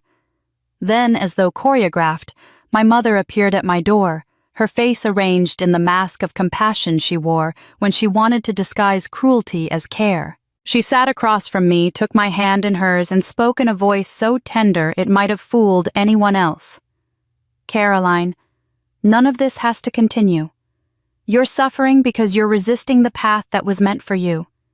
If you agree to annul this mistake of a marriage and do what's right, everything will be restored. Your accounts, your future, even a generous inheritance beyond what you ever expected. Jonathan is still willing. All you need to do is accept. Her words dripped with false kindness, but beneath them lay the same chains they had always tried to place around my wrists. I pulled my hand free, asking her how she could sit there and pretend to be a mother while dangling money in exchange for my heart. Her expression hardened for only a moment before softening again into mock sorrow. I only want what's best for you, even if you can't see it yet. Daniel cannot protect you. He cannot provide for you. He is dragging you down into ruin, and when you finally understand, it will be too late. She left soon after, her perfume lingering like smoke, the promise of her offer echoing in the silence. I tried to reassure Daniel that we would endure, that money could be lost and rebuilt, but he had begun to face attacks of his own. Letters arrived from universities where he had applied for teaching positions, each one a rejection cloaked in vague excuses. Friends whispered of rumors circulating in professional circles, claims that he was unreliable, unstable, even dangerous. It was clear that his reputation was being systematically dismantled, and when we traced the threads, they led inevitably back to Vivian. With her connections in the academic world and her talent for manipulation, she had orchestrated his blacklisting. Schools that had once courted him now treated his name like poison, closing every door before he could even knock. The weight of it pressed on us from every side. With our finances crippled and his career sabotaged, we lived under constant strain, each day another test of endurance. Yet through it all, Daniel remained steadfast, refusing to abandon me, even when the future looked bleak. His loyalty only deepened my resolve, but it also sharpened the fear that my parents would never stop until they had broken us completely. It was my father who delivered the final blow of that chapter. He summoned me to his office under the guise of discussion, the place where as a child I had once watched him sign contracts with the same hand that later struck down my choices. He greeted me with a smile so cold it barely qualified as human a smile, that told me he believed victory was inevitable. He gestured for me to sit and slid a folder across the desk. Inside were more documents detailing the supposed fraudulent activity on our accounts papers, crafted with such precision that anyone who didn't know the truth would believe them authentic. He watched me scan the pages, his expression one of quiet triumph. Then he leaned back, steepling his fingers, his voice soft but razor-sharp. "Caroline, we can solve your financial problems instantly, or we can make them so much worse. Choose wisely." I left my father's office that day with the sound of his threat still hanging in the air. His cold smile etched into my memory like a scar.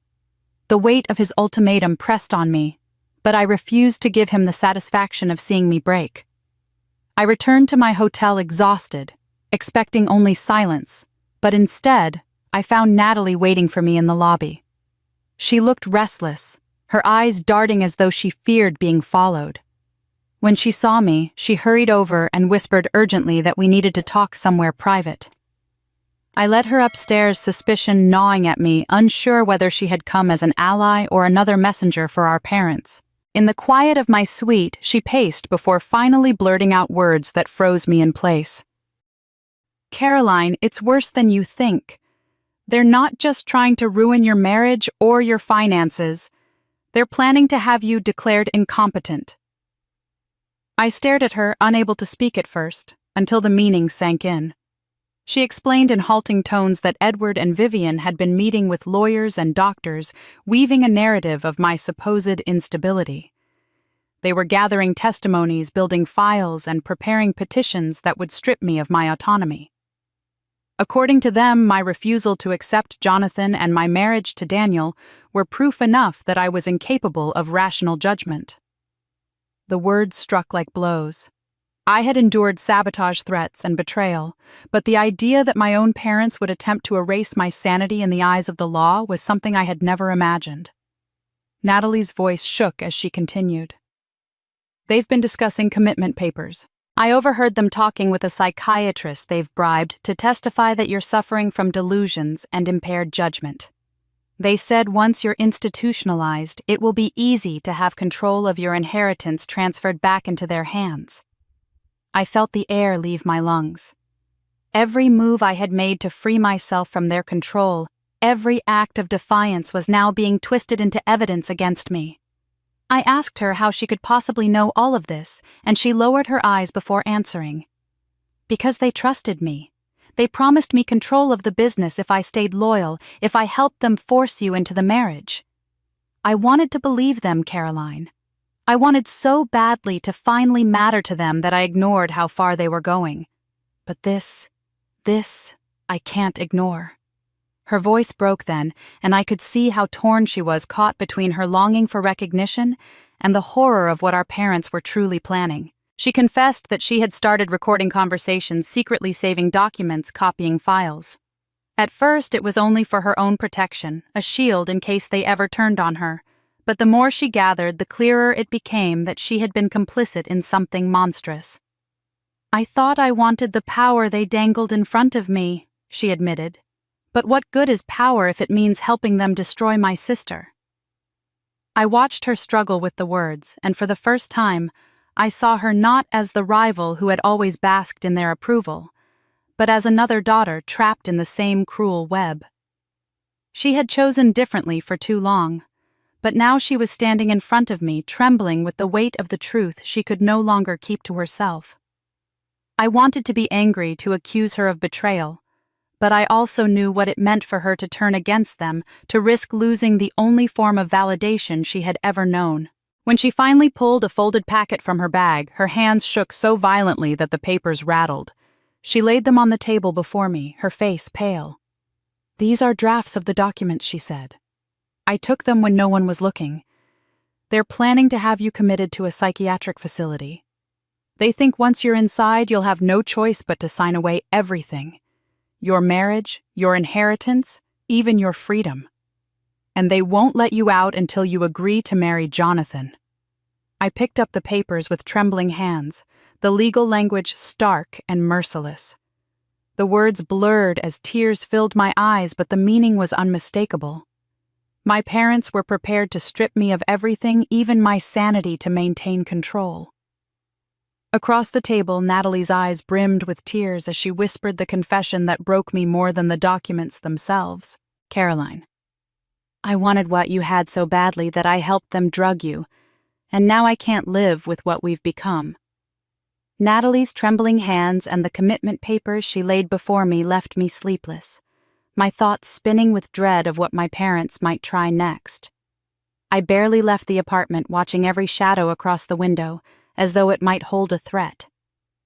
Daniel urged me to stay strong, to believe that truth would prevail, but fear clung to me like a second skin. I did not have to wait long for that fear to take shape. One afternoon, there was a pounding at the door, not the polite knock of a visitor, but the insistent hammering of people who intended to enter, whether invited or not.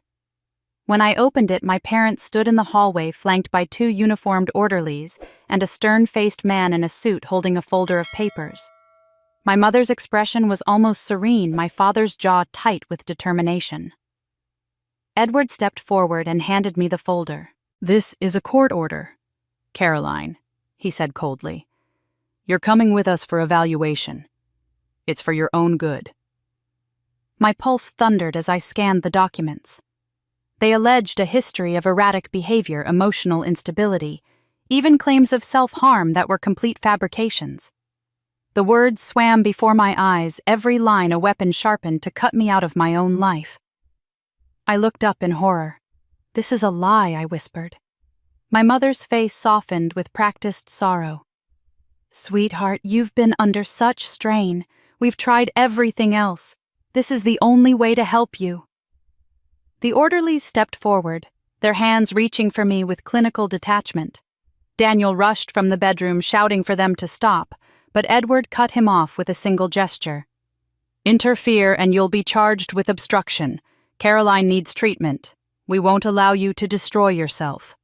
His words carried the finality of a sentence already passed. My heart pounded as the orderlies gripped my arms, their strength overwhelming.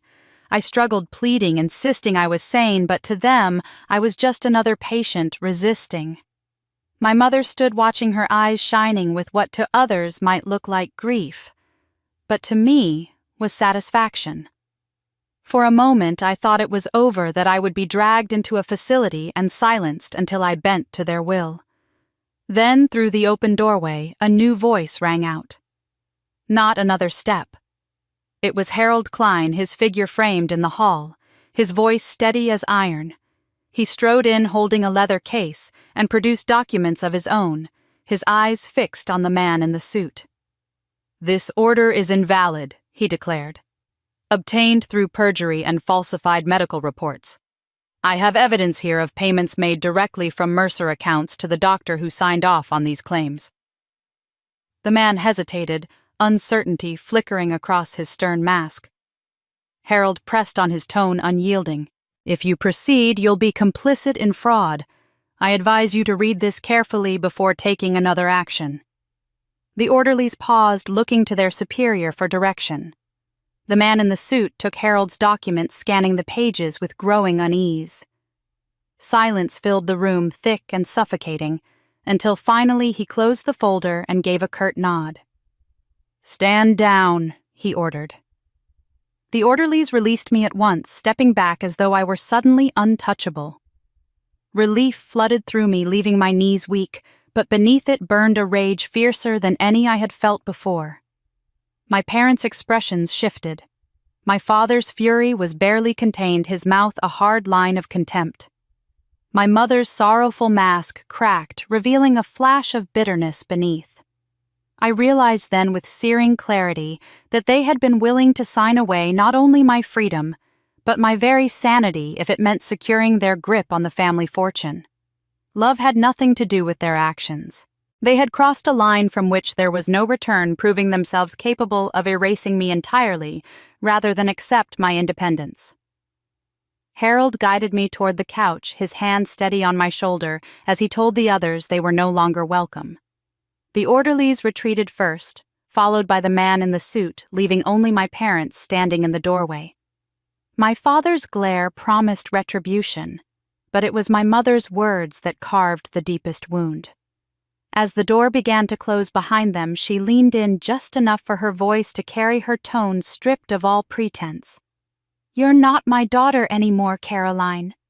You're just an obstacle to our survival." After my mother's words branded me an obstacle to their survival, I felt as though the last thread of protection that comes with being a daughter had been cut forever. The betrayal hollowed me out, and for days I moved through our apartment like a ghost. Daniel tried to reach me, but even his touch sometimes felt too gentle, as if it might break the fragile shell holding me together. My parents' attacks didn't pause to let me recover. Bills arrived with unexplained charges. Friends who once supported us suddenly withdrew invitations, and whispers about me circulated in the places I used to feel safe.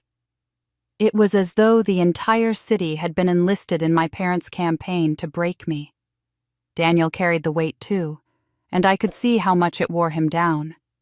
One evening, I found him sitting in the dark, his shoulders hunched, staring out the window at the glowing skyline. He didn't turn when I came in. "Caroline," he said, his voice tight with something between disbelief and anger. "I don't understand how people who raised you could do this. Parents are supposed to shield their children from cruelty, not invent new ways to inflict it. How do they sleep at night?" His voice cracked, and I felt the sting of tears behind my own eyes. I had no answer. I had been asking myself the same question since this nightmare began. I tried to stay strong, but the relentless pressure burrowed deep into me. Late at night, when Daniel was asleep, I lay awake staring at the ceiling, replaying every accusation my parents had thrown at me over the years: selfish, ungrateful, unstable. Their voices grew louder than my own, and I began to wonder if they were right. Perhaps I wasn't worth fighting for. Perhaps Daniel deserved someone untainted by constant battles, someone who didn't drag him through endless storms of manipulation and lies. The thought gnawed at me until one night it broke free. I collapsed onto the floor of our bedroom, sobbing so hard my body shook. When Daniel rushed to my side, I clutched his shirt and choked out the words that had been festering. "Maybe they're right.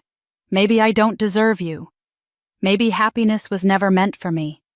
His reaction was immediate and fierce. He lifted my face in his hands, his eyes blazing with conviction. "Don't you ever say that again. You deserve every ounce of love this world has to give. You are not defined by their cruelty, Caroline. You are defined by the strength it takes to stand against it." I wanted to believe him, but the doubts were stubborn, stitched into me by years of comparison to Natalie and belittlement by Edward and Vivian. Daniel saw the hesitation in my eyes, and instead of retreating, he drew me closer. "Listen to me," he whispered. "I will stand with you until my last breath. They can throw everything they have at us, but they cannot erase what we have. I will not let them win." Those words became my lifeline in the weeks that followed. Each time I faltered, he reminded me. When I doubted my worth, he listed every way he admired me. When I feared collapse, he reminded me of the vows we spoke and the courage I had already shown. Slowly, I began to lean on him in a way I never had before, and he on me. We shared not only our fears, but our smallest victories, like the day one of his students reached out to say he had changed her life.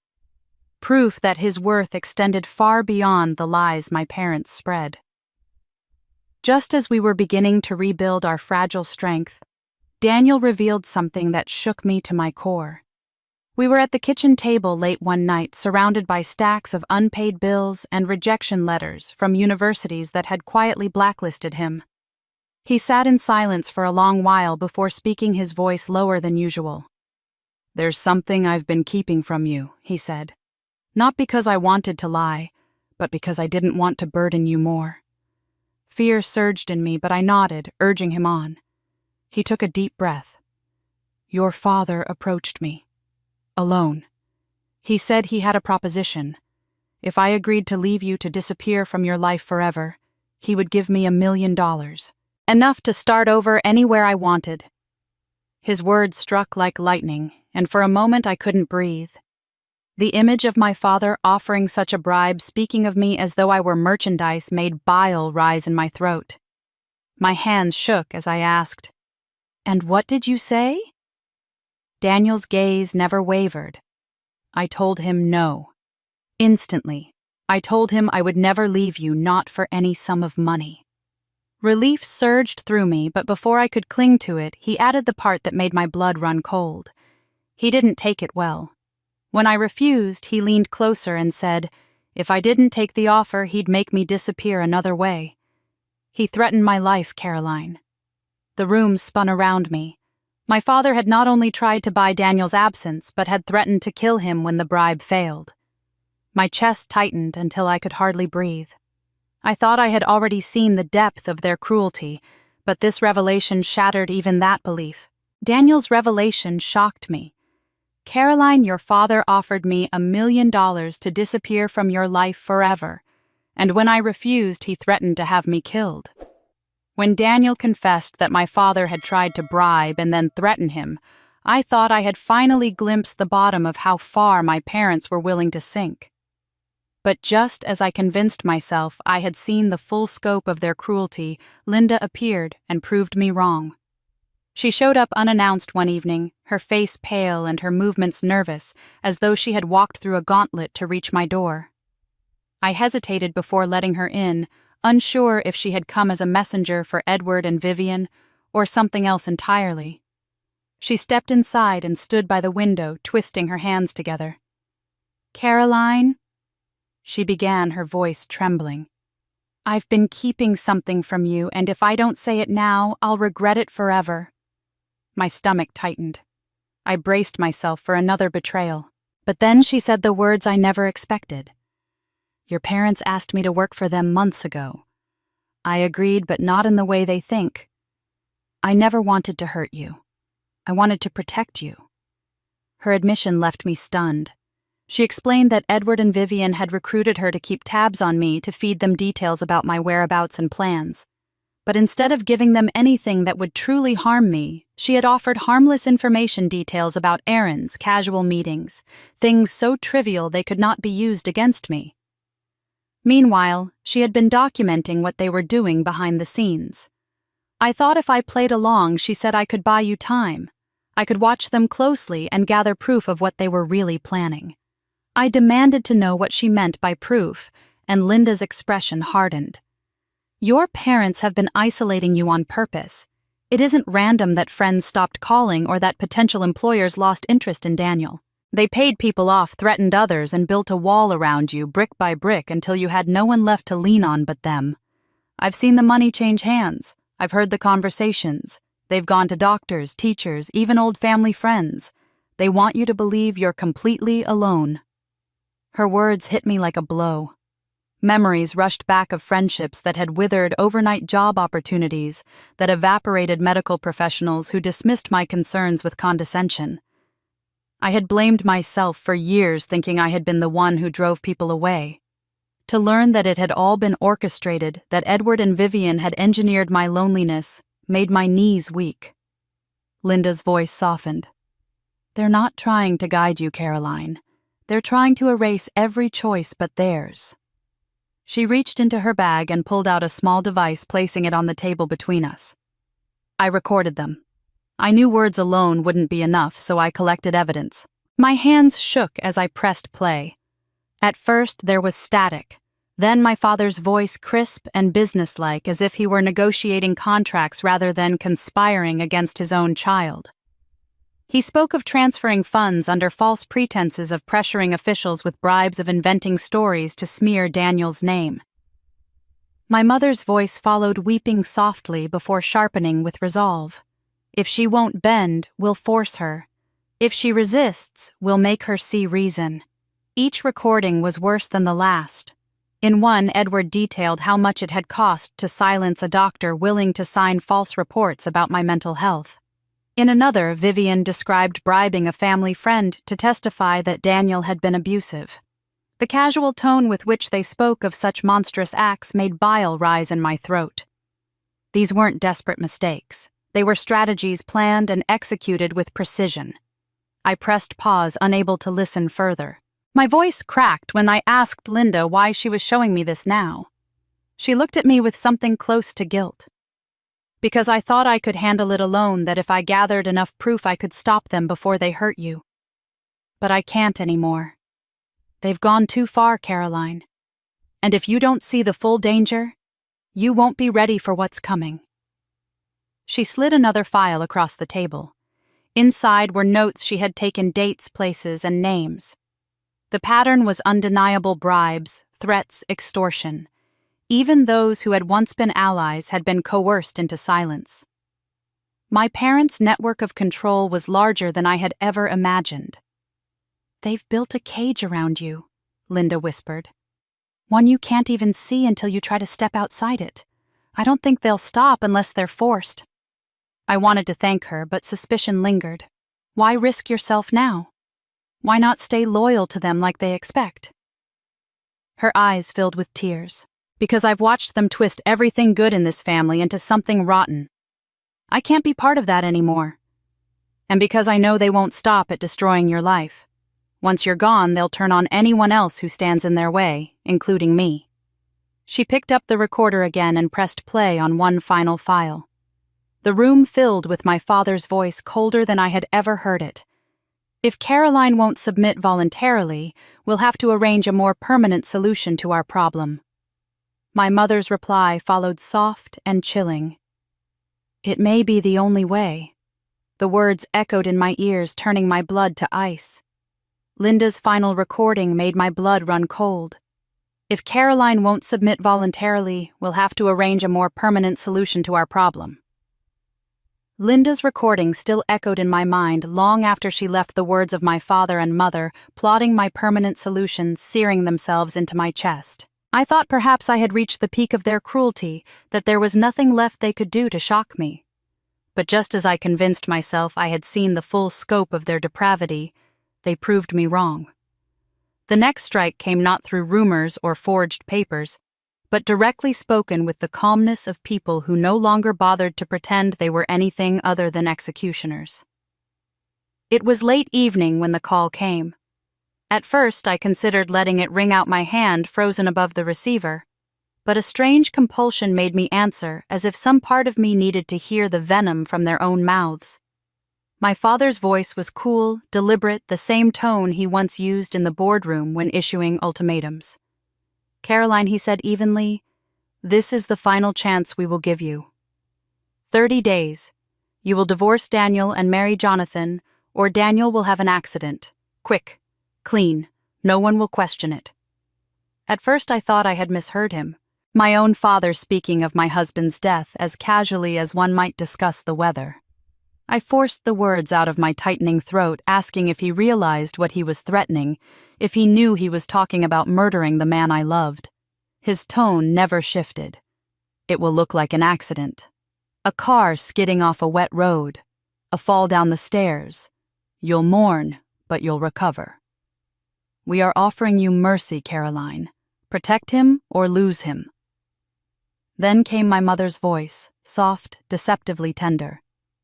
"We don't want it to come to that, sweetheart. But you've left us no choice. This is for the good of everyone." That was the moment something broke inside me. Until then, I had clung to some fragile thread of belief that they were misguided, manipulated, warped by greed, but not evil at their core. But hearing them so calmly weigh Daniel's life as a bargaining chip forced the truth into me like ice water. There was no love left in them. They had crossed into darkness long ago. When I hung up, the phone slipped from my hand and clattered to the floor. My body folded with it, collapsing into a sob that seemed to come from a place deeper than my lungs. Daniel found me crumpled there, rocking as though trying to hold myself together. When I managed to choke out their threat, the color drained from his face, yet he knelt beside me and held me with a steadiness that made my grief burn hotter. My parents had marked him for death, and still he comforted me. The thought both shattered and strengthened me in ways I couldn't untangle. I spent the night staring into the dark, my mind a whirl of memories and fears. Images of my childhood flickered through me. My father teaching me to ride a bike, my mother tucking me into bed. Had those moments been real, or had they always been a mask hiding the truth of what they were capable of? By dawn, I understood that clinging to illusions of parental love was a form of weakness I could no longer afford.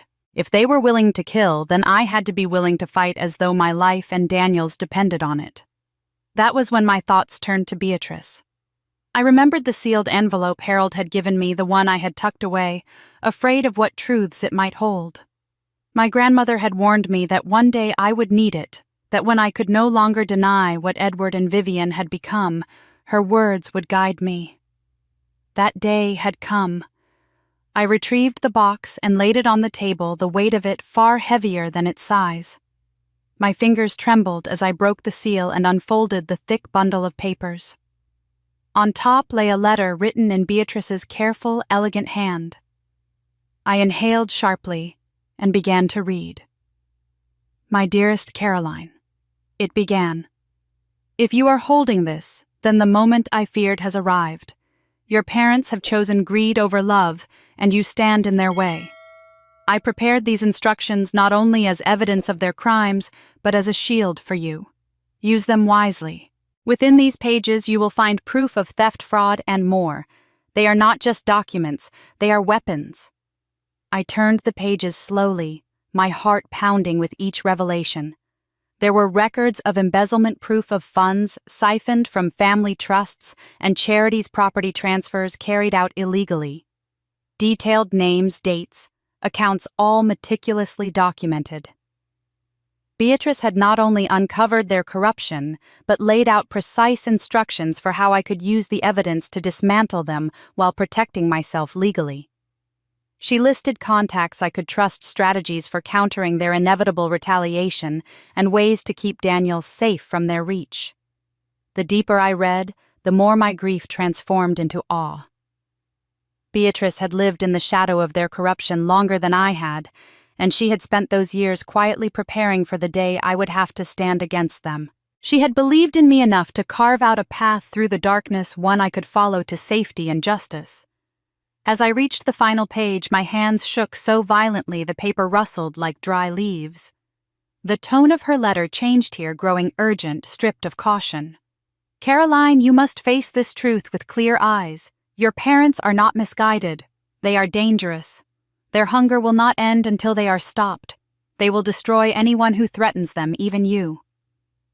I thought nothing more could surprise me, but the final paragraph struck with the force of a blow. There is one truth I never spoke aloud, one I saved only for you. You must know it if you are to understand the depth of their evil. Caroline, your parents killed my first husband for his inheritance. The diamond dress contains proof that will send them to prison forever. The words blurred as tears flooded my eyes. The people who had brought me into this world were not merely manipulative, not merely corrupt. They were murderers. The revelation in Beatrice's letter left me raw, my hands trembling as I held the pages that condemned my parents not only as thieves, but as murderers. For hours I sat staring at the words, willing them to blur into something less damning, but the truth remained. When Daniel came to me, his touch was steady, his presence grounding me even as I shook with the weight of what I had learned. I told him everything, every word my grandmother had written, and he listened without flinching. When I finished, I braced myself for his fear for him to echo my own despair. But instead, he tightened his grip on my hands. Then we know exactly what we're dealing with, he said firmly, and we know what we have to do. We're going to end this, Caroline. We'll end it together. His certainty steadied me more than my own strength could. The next day, Daniel contacted Harold Klein, and for the first time in weeks, I felt the faint stirrings of hope. Harold arrived carrying folders and documents, his expression grim but resolute. Together they explained the steps we would take to protect ourselves. Harold had already filed for restraining orders against Edward and Vivian, citing the threats, the fabricated evidence, and the attempt to have me committed. He had also arranged for private security funded through Beatrice's estate men, who would watch our building, monitor our movements, and ensure we were no longer vulnerable to sudden attacks. I resisted at first, feeling a pang of humiliation at the idea of needing guards against my own family, but Daniel reminded me that survival was not weakness. They don't get to scare us into hiding, he said. They wanted us defenseless. We won't give them that satisfaction. In the days that followed, the presence of security became both a reminder of the danger and a comfort I hadn't realized I needed. I no longer startled at every knock on the door or shadow in the hallway. For the first time in months, I could sleep without jerking awake to the sound of phantom footsteps. Daniel remained vigilant, checking locks, speaking with the men Harold had assigned, learning their names, as though he needed to trust them fully before trusting the safety they provided. His calm determination reassured me in ways words could not. With protection in place, we turned to the next step, building the case. On the table in our apartment, we spread Beatrice's documents and Natalie's recordings, arranging them into a timeline of betrayal and crime. The embezzlement records were damning enough, but combined with the recordings of my parents discussing fraud, extortion, and worse, the pattern became undeniable. Harold guided us, showing how to present the evidence in a way that would withstand the inevitable legal scrutiny. He spoke of prosecutors who would not be intimidated, of journalists who would see the value in uncovering the corruption of two of the city's most prominent figures. I spent long nights poring over the material, my stomach turning at the scale of the lies. Every page revealed another theft, another manipulation, another life twisted or ruined by their greed. It was no longer only about me. The breadth of their crimes had left scars on countless others who had trusted them. With every revelation, my resolve hardened. This was not just a fight for my freedom. It was a fight to stop them from hurting anyone else. Daniel stood by me through it all, his presence as constant as breath. He listened when the weight of the evidence made me cry, held me when guilt for ever loving them made my chest ache, and reminded me that none of it was my fault. One evening, as I buried my face against his chest, I whispered, "What if this destroys us? What if they manage to take everything before the truth comes out?" He tilted my chin up, his gaze unwavering. "Then we fight harder. You are not alone anymore, Caroline. You will never be alone again." Our marriage, instead of crumbling under the relentless pressure, grew stronger. We stopped pretending to shield each other from the fear, and instead shared it openly, turning vulnerability into strength. Daniel's loyalty was tested again and again, but he never faltered. He even told me of a second attempt by my father to buy him off a meeting arranged under the guise of a truce. Edward had repeated his offer, increasing the sum, trying to lure Daniel away with promises of wealth and freedom if he abandoned me. When Daniel refused, my father escalated to threats, speaking openly of accidents and disappearances. Daniel recounted it with calm resolve, his voice steady, even as my hands shook, listening. "I won't leave you," he said simply. "Not for money, not for safety, not for anything. If they want to get to you, they'll have to go through me." Hearing him say that filled me with both terror and awe. Terror because I knew my father was capable of making good on his threats. Awe because Daniel's love stood firm even in the face of death. For so long, I had been told I was a burden, a liability, a mistake. But here was a man who saw me as worth protecting at any cost. His loyalty gave me strength I hadn't known I possessed. Together, we drafted the plan that would finally bring the nightmare to an end. Harold would prepare the legal case, organizing the documents into a comprehensive indictment. Daniel and I would arrange for copies to be placed in secure locations, ensuring that even if my parents tried to silence us, the truth would still emerge.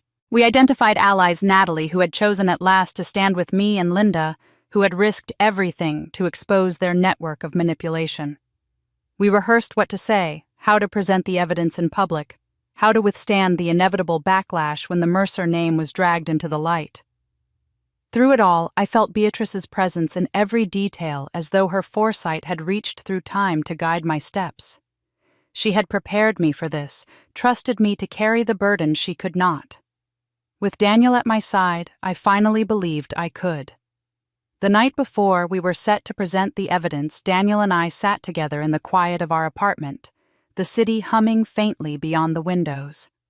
The table before us was covered with papers, photographs, and recordings, each one a fragment of truth sharpened into a weapon. I leaned against him, exhaustion heavy in my bones but resolve stronger still. He wrapped his arms around me, holding me with the same steadiness he had shown since the beginning. As we held each other, Daniel whispered, "Caroline, tomorrow, we end this nightmare forever, no matter what it costs us personally." Harold arrived the morning after Daniel and I made our vow to end the nightmare, his briefcase heavy with files and his eyes carrying the gravity of a man who had seen too much. He cleared our kitchen table with one sweeping motion and began laying out stacks of papers, folders, and digital recordings. The sheer weight of it all was overwhelming, as though decades of secrets had been waiting for this moment to come crashing into the open. I sat across from him, Daniel by my side, bracing myself for truths I already suspected but had never fully confronted. Harold's voice was calm but solemn as he began. "Caroline, the combined evidence from your grandmother, from Natalie, and from Linda is more than enough to expose Edward and Vivian. What we have here is not a desperate family falling apart. It's a 30-year record of crimes meticulously committed and covered." I felt my breath catch as he opened a folder marked with Beatrice's handwriting. Inside were documents she had preserved, proof of embezzlement from family trusts and charitable foundations. Harold spread the pages, carefully pointing out transfers hidden in shell companies, amounts siphoned under the guise of property development, and donations that never reached their intended recipients. "This would have been damning enough," Harold said, "but what Natalie and Linda have added makes it undeniable." He pressed play on one of Linda's recordings.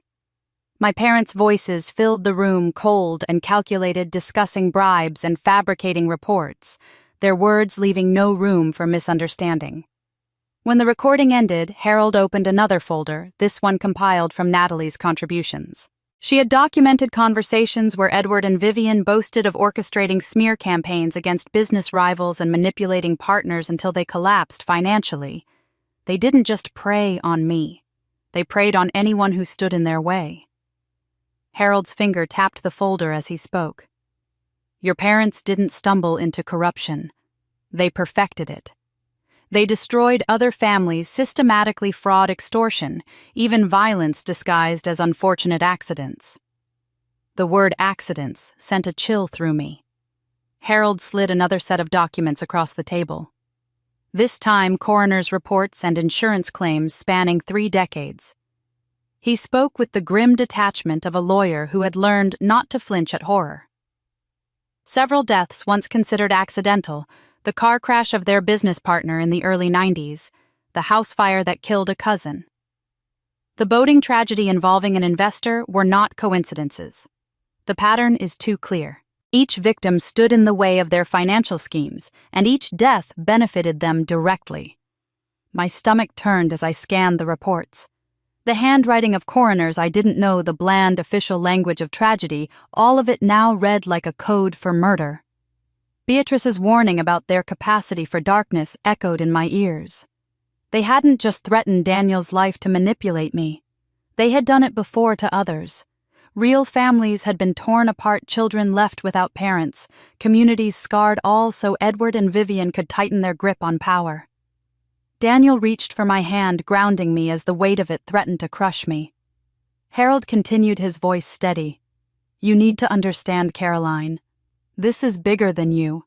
You've seen the cruelty they directed at you, but multiply that by dozens of families, by generations. They are not misguided parents, they are predators. This isn't about saving yourself anymore. It's about preventing the next family from falling into the same trap." His words pierced through me. For months, my fight had felt personal, survival, dignity, freedom.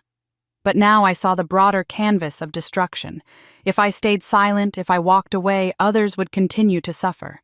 I wasn't just their daughter anymore. I was the only one who could end their cycle. Harold showed us the strategy. He explained how the financial records, the recordings, and the eyewitness testimony would be combined into a case so comprehensive it could not be dismissed. He spoke of prosecutors who had long suspected the Mercers, but lacked proof, of journalists who would expose their crimes once the evidence became public. He outlined protective measures for me and Daniel, legal shields and contingency plans should Edward and Vivian try to retaliate. Every detail was meticulously thought out, a roadmap not just to justice, but to survival.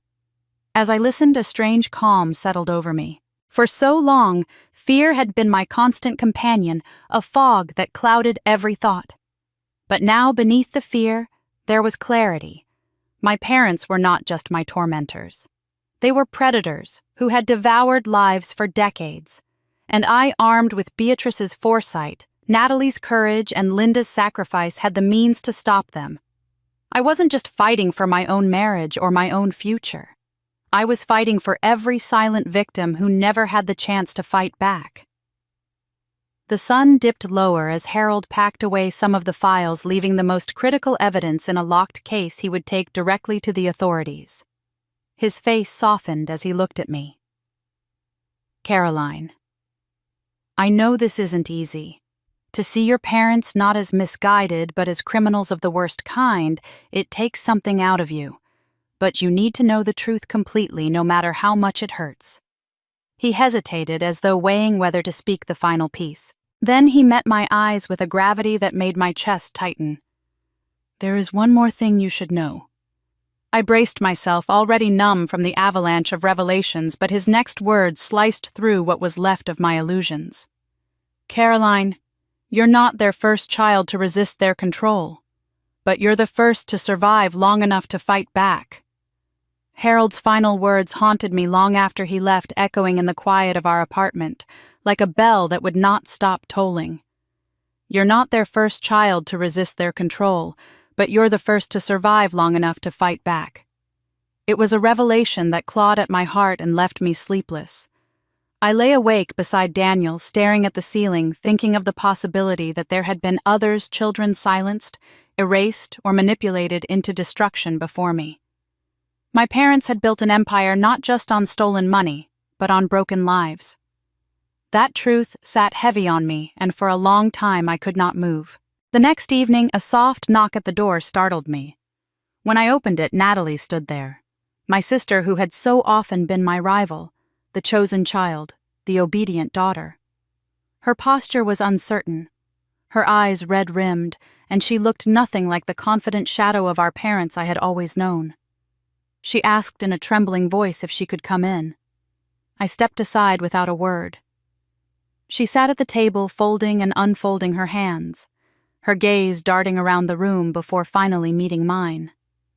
Caroline, she began, her voice hoarse, I can't hide any more. If this goes to court, if everything comes out, then I need to tell the truth. All of it. My stomach clenched. For years, truth had been a scarce thing between us. She started at the beginning, her words tumbling out like stones she had carried too long. She spoke of the ways our parents had turned us against each other, how she had basked in their approval because it was the only currency she knew. She admitted she had joined in their criticism of me repeating their words, not because she always believed them, but because she was desperate to be seen, desperate to be valued. I let them convince me you were selfish, reckless, impossible to love, she whispered. I thought agreeing with them would make me safe. I thought it would make me matter. But all it did was make me part of their cruelty. Her eyes filled as she described the meetings. I had not been privy to the whispered strategy sessions where my parents plotted how to strip me of my autonomy. They didn't just talk about disowning you, she said. They talked about erasing you legally. They paid doctors to write reports claiming you were unstable. I saw the money handed over. I heard Father tell one of them, "We don't need truth. We just need enough paper for a judge to believe she's a danger to herself." She choked on the words and pressed her shaking hands to her face. I sat frozen as she recounted how lawyers had been instructed to prepare petitions, how our mother rehearsed stories of my supposed breakdowns, practicing her lines with tears ready to fall at will. Natalie's voice faltered. They wanted to put you away forever, Caroline. Not just for evaluation, for permanent care. They wanted your marriage annulled, your inheritance taken, your life rewritten as madness. Daniel reached across the table and gripped my hand, but I could not look away from my sister. Her confession poured out faster now, as though she feared she would lose the courage if she slowed. And I let it happen. I didn't stop them. I didn't warn you. I was in the room when they planned to drug you. I knew it and I said nothing. That silence makes me complicit. The word complicit hung in the air like a sentence. She lowered her gaze. I know what that means. It means I could be charged too. I might go to prison for what I allowed. But I can't keep living under their shadow pretending I'm innocent while I know the truth. I would rather face punishment telling the truth than stay silent and watch them destroy you. I swallowed hard emotions colliding, anger, sorrow, and a flicker of hope I had not expected. Natalie was finally breaking free, tearing away the mask our parents had forced on her for years. She described how she had begun documenting things first for self-protection, then for conscience. She had stolen drafts of medical reports, copied meeting notes, and recorded conversations where our parents spoke openly of their plans. If I testify, she said, her eyes finally steady, it won't just confirm the evidence you already have. It will show the world what it looked like from the inside. Their own daughter saying it. That's what will make it undeniable. I asked if she truly understood what she was giving up if she realized she would be implicating herself. She nodded, tears streaking her face, but her chin lifted. Yes, and I accept it. I deserve some of what's coming. But I won't let them use me to hurt you anymore. I won't let them poison me into silence again. The room was so quiet I could hear the ticking of the clock. For a moment, I saw not the sister who had sided against me for so many years, but the girl I had once shared a bedroom with, the one who used to whisper stories in the dark before our parents' voices drowned everything out. My heart ached with the loss of what we might have been, but in that moment, I also felt something like healing. Natalie straightened, her voice firmer now, as though her confession had burned away the last of her fear. Caroline, she said I helped them abuse you for years, but I'd rather go to prison than let them destroy another day of your life.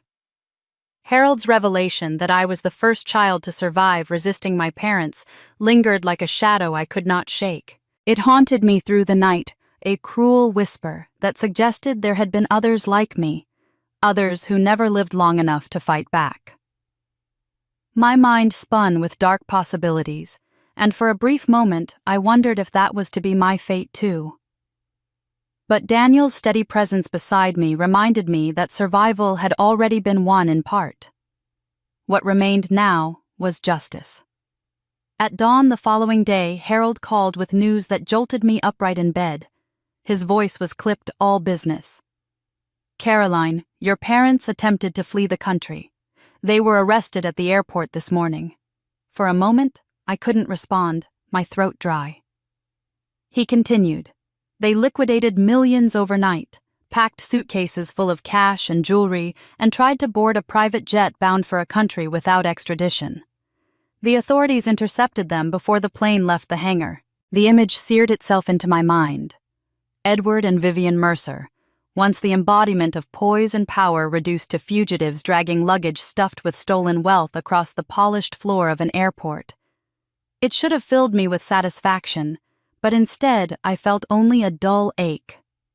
This was the empire they had sacrificed their souls for, and it ended not in glory, but in disgrace.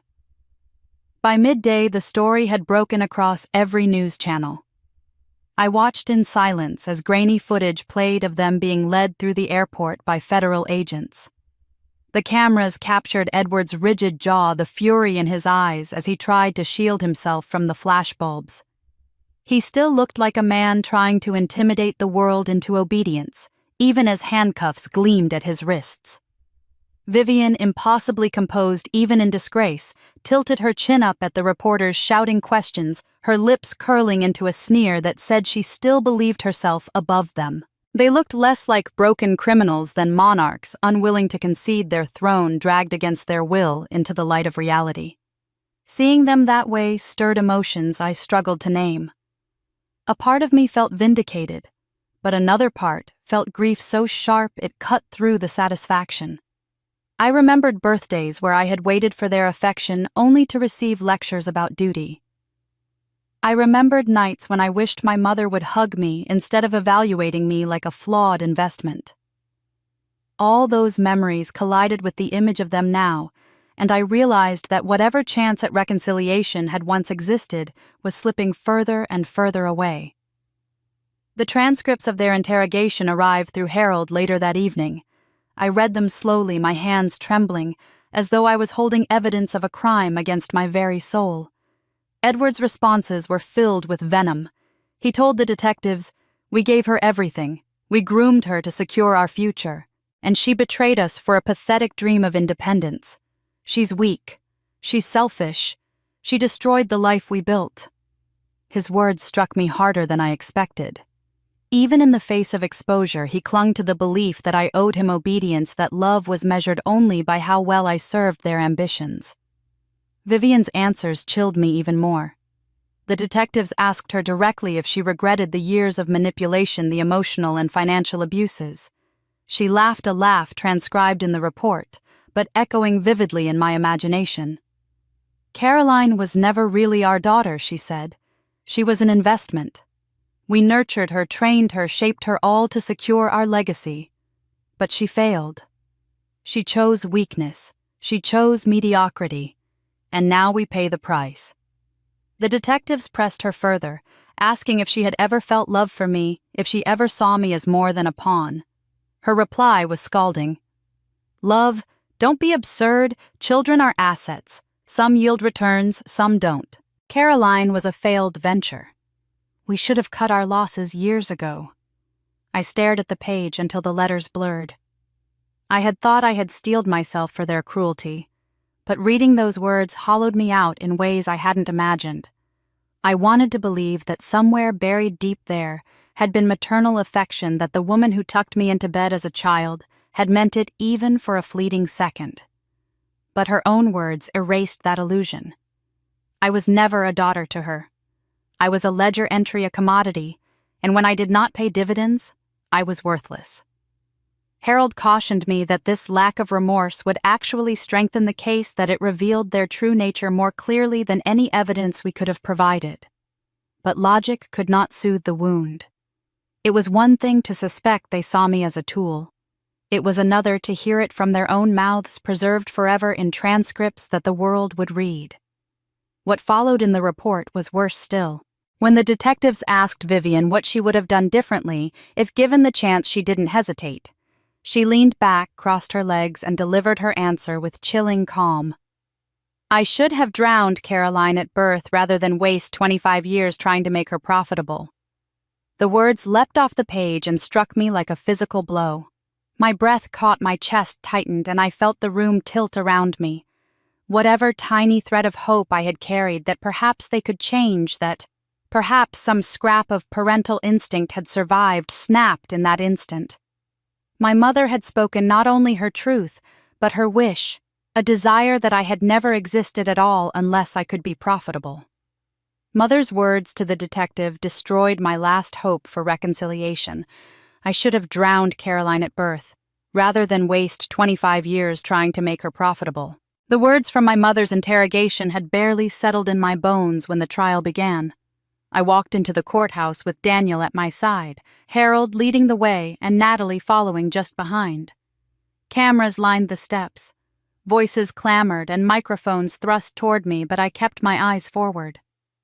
The world wanted to see the woman who had brought down Edward and Vivian Mercer, but I was still just a daughter walking into the public crucifixion of her parents. Inside, the air was hushed, tense, thick with anticipation. The prosecution had built its case meticulously, and I knew my testimony would be the cornerstone. For weeks, I had rehearsed the words, but nothing could prepare me for the weight of speaking them aloud in front of my parents. The courtroom was packed with journalists, victims' families, and curious onlookers. Edward and Vivian sat at the defense table, both dressed impeccably, as though they could will back the illusion of respectability. My father's eyes burned with restrained fury, and my mother's face was a mask of cold indifference. They looked like royalty stripped of a throne, but determined to maintain their posture. Seeing them there made my stomach twist, but I squared my shoulders. This was no longer a family conflict hidden behind closed doors. This was history being written in public. When my name was called, I rose slowly, each step toward the witness stand, feeling like a march across a battlefield. I raised my hand, swore the oath, and settled into the chair. For a moment I let my eyes roam the room. I saw Daniel's unwavering gaze, Harold's nod of encouragement, Natalie's tear-streaked face. And then I looked at my parents. Edward sneered faintly as though daring me to open my mouth. Vivian's lips curved in a smile that didn't reach her eyes, a smile that promised she would not yield even here. My heart pounded, but I began to speak. I told the court about my childhood, about the punishments that masqueraded as lessons, the endless comparisons to Natalie, the constant reminders that I was nothing unless I conformed. I described how affection was withheld like currency, how discipline crossed into cruelty under the excuse of preparing me for responsibility. I recounted the manipulation, the gaslighting, the years of being told I was selfish whenever I resisted their control. As I spoke, I saw heads shaking in disbelief among the spectators, reporters scribbling furiously, and even some jurors visibly recoiling at the details. Then I moved into the evidence. I spoke of Beatrice's foresight, the documents she had hidden in the diamond dress, and how those papers revealed decades of embezzlement and fraud. I laid out the financial crimes, the siphoned funds from charities, the shell corporations used to launder stolen money, the millions hidden while they preached about sacrifice and duty. Harold had prepared exhibits, and as each chart and transfer was projected onto screens, the murmur in the courtroom grew louder. The illusion of the Mercer legacy was collapsing in real time, but the financial corruption was only the surface. I told the court about the darker truths, the accidents that were no accidents at all. The boating incident that killed an investor just before he exposed discrepancies in their accounts. The house fire that conveniently destroyed evidence of a fraudulent land deal. The car crash of a business partner whose death funneled millions into Mercer-controlled assets. Beatrice had collected the records, Natalie had provided the corroboration, and Linda's recordings filled in the blanks. Piece by piece, I painted the picture of predators who had used not only deceit, but death as tools of empire building. The room grew silent, as if even air was reluctant to move. And then I turned to the personal conspiracy against me. I explained how my parents had planned to force me into an arranged marriage, how they had drugged me, how they had attempted to institutionalize me with falsified medical reports. I detailed the bribes paid to doctors, the perjury committed to obtain court orders, the threats against Daniel's life, the attempts to destroy his career and reputation. I told them about the nights I had awakened to find my future being dismantled piece by piece, about the despair of realizing that the people who gave me life valued money over my happiness, control over my freedom. I spoke through the lump in my throat, through tears that blurred my vision, but I did not stop. When I finished my account, the prosecutor asked me what this had cost me personally. I took a deep breath and answered as honestly as I could. It cost me the belief that parents love unconditionally. It cost me trust, safety, and the childhood I should have had. But I am here because silence would cost me even more. If I stay silent, they will keep doing this to others, and I refuse to let that happen. For a long moment, the courtroom was still. Then, as if on cue, other voices began to rise. One by one, people stood to testify. A woman described how her husband had been ruined by fraudulent business partnerships with Edward. A man recounted how his sister had died in what had been ruled an accident, but now seemed orchestrated. Former employees came forward with stories of intimidation, coercion, and ruined careers.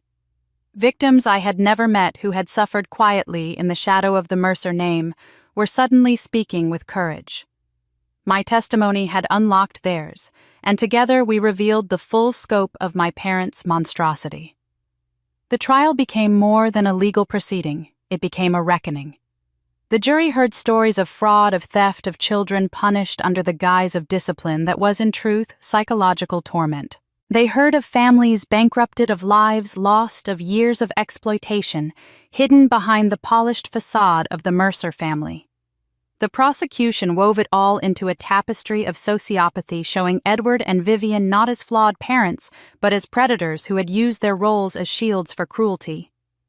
Throughout it all, my parents sat impassive, though I caught flashes of rage in my father's clenched fists and my mother's narrowed eyes.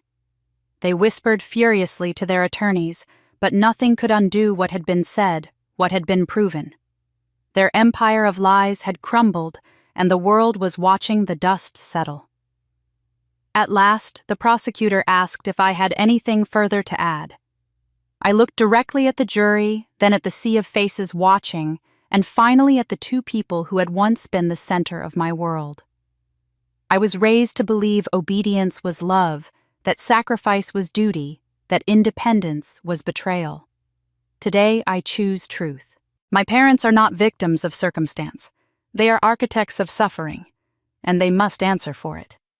As I finished testifying, Father's face twisted with rage.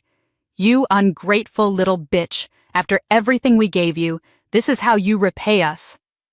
The courtroom erupted after my father's outburst. The words, "You ungrateful little bitch," echoing against the high ceilings like a curse flung into history. The judge banged his gavel for order, his stern eyes cutting across the room to silence the chaos. I sat frozen on the stand, my body trembling, but something inside me had shifted. For years, my father's rage had left me small, fearful, and desperate for approval. Now, as his fury spilled into the open, I realized it was no longer my burden. It was evidence. It was proof of who he truly was. The trial stretched on for days, but the momentum had already turned. Witness after witness took the stand.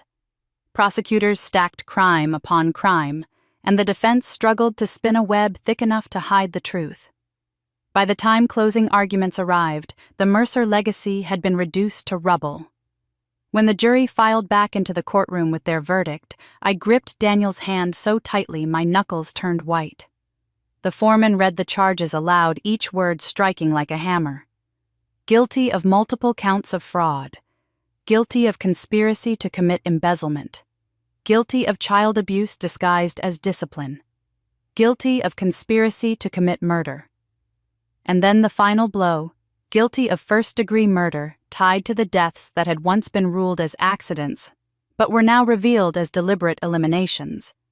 My father showed no emotion, his jaw set in stone, while my mother blinked rapidly, her face pale but still proud. They looked not like a couple brought to justice, but like rulers deposed from a kingdom they still believed was theirs by right. Sentencing came the next morning. The courthouse was again filled to capacity, and this time the atmosphere was electric with expectation. Families of victims packed the benches, their faces a mixture of grief and anticipation. The judge entered his black robe billowing, and I held my breath. He began with my father. "Edward Mercer, you stand convicted of multiple murders, conspiracy to commit murder, fraud, embezzlement, and decades of abuse carried out under the guise of parenting and business discipline. The evidence against you is overwhelming, and your lack of remorse has been noted throughout these proceedings." His voice hardened. "It is the judgment of this court that you be sentenced to life imprisonment without the possibility of parole.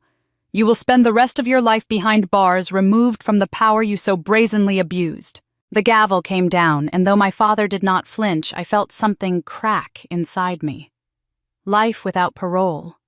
A man who had once controlled every corner of my existence would die in a cell with nothing but his own memories for company. There was no satisfaction in his expression, only a mask of contempt. He glanced toward me briefly, his eyes cold, and I knew he still blamed me for his downfall. Then the judge turned to Vivian. "Vivian Mercer, you stand convicted of fraud, conspiracy, and 30 years of systematic emotional and physical abuse carried out against your own child. While the state has not tied you directly to the murders, your complicity in covering them, and in attempting to institutionalize your daughter to silence her, cannot be ignored." He paused, his gaze steady. "The court sentences you to 30 years in prison. You will serve this time as acknowledgement of the countless lives you warped in pursuit of wealth and control."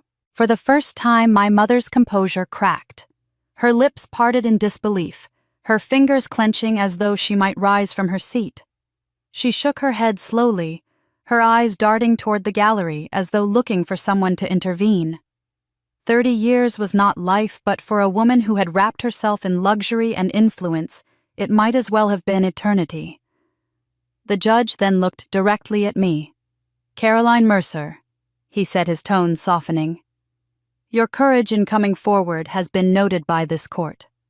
By speaking the truth, you not only secured justice for yourself, but brought light to crimes that would otherwise have remained buried. You have prevented future victims and given voice to those who could no longer speak for themselves. This court acknowledges the extraordinary strength it took for you to stand here." My throat tightened, tears stinging my eyes, but I lifted my chin. For once, someone in authority was not silencing me, not doubting me, but affirming what I had endured. When the deputies moved to escort my parents from the courtroom, the reality of it settled over me like a heavy blanket. Edward stood tall, unbending, but the chains around his wrists and ankles clinked with each step, stripping him of the illusion of power. Vivian faltered slightly as she rose, and for the first time I saw age in her, the fragility of a woman who had always projected invincibility. Together they were led toward the side doors, their silhouettes shrinking against the expanse of the courtroom. I should have felt triumph. After all, this was the victory I had fought for, the justice that had seemed impossible when I first discovered their betrayal. And yet what I felt was far more complicated. Relief, yes, relief that they could never again touch me, never again manipulate my life, never again threaten Daniel or anyone I loved. But intertwined with it was grief, a hollow sorrow for the parents I had never truly had. Watching them go, I realized I had spent years yearning for love that had never existed, trying to earn approval that was never meant to be given. What I was losing now was not parents, but the illusion that someday they might have become the people I needed. The courtroom buzzed with chatter as people began to rise, but I stayed seated, staring at the doors that had closed behind them. Daniel squeezed my hand. Natalie leaned against me in silent support, and Harold placed a steadying palm on my shoulder. They were here, the family I had built out of honesty and loyalty, but a part of me still ached for the family I had lost to greed and cruelty. As the deputy's footsteps faded down the hall, a sob welled in my chest, but I held it back. Justice had been done.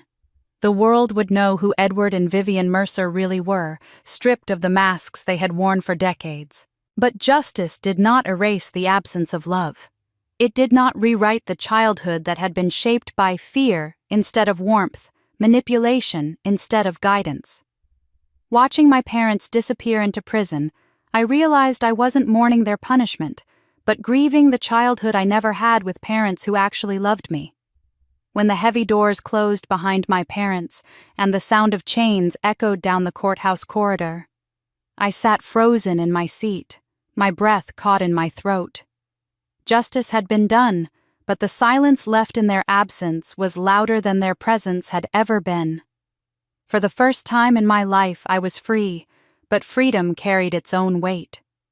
The weeks that followed blurred with paperwork hearings and the relentless gaze of a public hungry for every detail of the Mercer downfall. Through it all, Natalie stayed close. She no longer carried herself like the favored daughter who had once basked in their approval. She walked with the hesitation of someone learning how to move again after being bound for too long. Her sentencing came quickly. The prosecution acknowledged her complicity, but also her bravery in testifying against our parents. When the judge read her sentence, his voice carried a balance of sternness and compassion. "Natalie Mercer, your cooperation and genuine remorse have been noted by this court. You aided in exposing crimes of unprecedented scope and in preventing further harm. For this reason, you will receive a suspended sentence contingent on continued cooperation and participation in therapy to address the psychological damage inflicted upon you by your upbringing." I looked at her then and saw tears shining in her eyes, not from fear, but from relief. She would not lose her freedom, but she would face her demons. True to the court's directive, Natalie began therapy almost immediately. At first, she resisted, as though speaking about our childhood would unravel what little control she still felt. But slowly, she began to let go. She told me of nightmares she had carried since we were children, of the constant pressure to perform, of the gnawing fear that any mistake would erase her worth. In those sessions, she learned to separate her own voice from the voices of our parents that had lived rent-free in her mind for decades. She began to build herself not as the daughter they demanded, but as a woman untangling truth from manipulation. Watching her take those steps was painful and beautiful all at once. Meanwhile, I faced the labyrinth of financial inheritance. The state seized nearly everything tied to criminal activity, stripping away the illusions of wealth that had once defined the Mercer name. Yet what remained was still staggering properties, investments, and accounts that, though stained by their origin, were now legally mine. At first, I wanted nothing to do with it. The idea of benefiting from money soaked in suffering felt like a betrayal to every victim. But Harold reminded me that money is not moral on its own. It is what we choose to do with it that defines its value. Slowly, an idea took shape. I established the Beatrice Foundation in honor of the woman who had seen the truth long before anyone else, the woman who had hidden the evidence that became the key to my survival. The Foundation's mission was clear: to provide support for victims of family abuse and financial manipulation, people trapped in webs spun by those who should have protected them. We offered legal aid, counseling, and emergency resources for those who, like me, had once felt powerless against the very people who were supposed to love them. Writing those first checks, signing the paperwork that turned inherited poison into something healing, I felt a sense of purpose stronger than any I had ever known. Natalie surprised me by asking to be part of it. At first I hesitated, unsure if she was ready, but she insisted. "If I can help even one person escape what we went through," she said softly, "then maybe everything we endured won't just be scars. Maybe it can be light." She took on administrative work, organizing outreach programs, and in those tasks I saw her grow. She was no longer my rival, no longer my judge. She was my partner in something bigger than both of us. Our relationship did not heal overnight. Years of resentment and betrayal do not vanish with a single apology or even a heartfelt testimony. There were days when I still felt anger simmer beneath my skin, days when her presence reminded me of wounds I had not fully closed. But there were also evenings when we sat together in quiet understanding, sharing memories not to reopen them, but to lay them to rest. We spoke honestly, sometimes haltingly, about the ways our parents had twisted us against each other. And in those conversations, I began to see the sister I had longed for emerge from the shell of the favored daughter. Slowly, trust grew in small gestures. She would bring dinner when I was too exhausted to cook. I would sit with her after therapy sessions, listening without judgment. We laughed at memories that no longer had the power to wound us, and we cried over the ones that still did. In time, we learned that love between siblings could be chosen, built brick by brick, even if the foundation had been fractured by cruelty. The estate we had once dreaded became a place of rebirth. The Mercer mansion, stripped of its grandeur by investigators and emptied of the arrogance that had once filled its halls, was transformed into the headquarters of the Foundation. The dining room, where we had once been pitted against each other over silver platters, became a conference space where survivors gathered to share their stories. The library that had once held ledgers of deceit now stored legal guides for victims seeking justice. Each corner of that house, once a shrine to control, became a testament to resilience. One evening, months after the sentencing, Natalie and I sat at the long table where we had once eaten under our parents' watchful eyes. Now it was just the two of us, plates of simple food between us, laughter mingling with the clink of cutlery. I looked at her then, not as the girl who had betrayed me, not as the rival who had competed for scraps of affection, but as the sister who had finally chosen truth. For the first time, I felt the possibility of a future not bound by the past. Looking at Natalie across the dinner table, I realized we were finally free to discover who we really were without our parents' manipulation defining every aspect of our identity.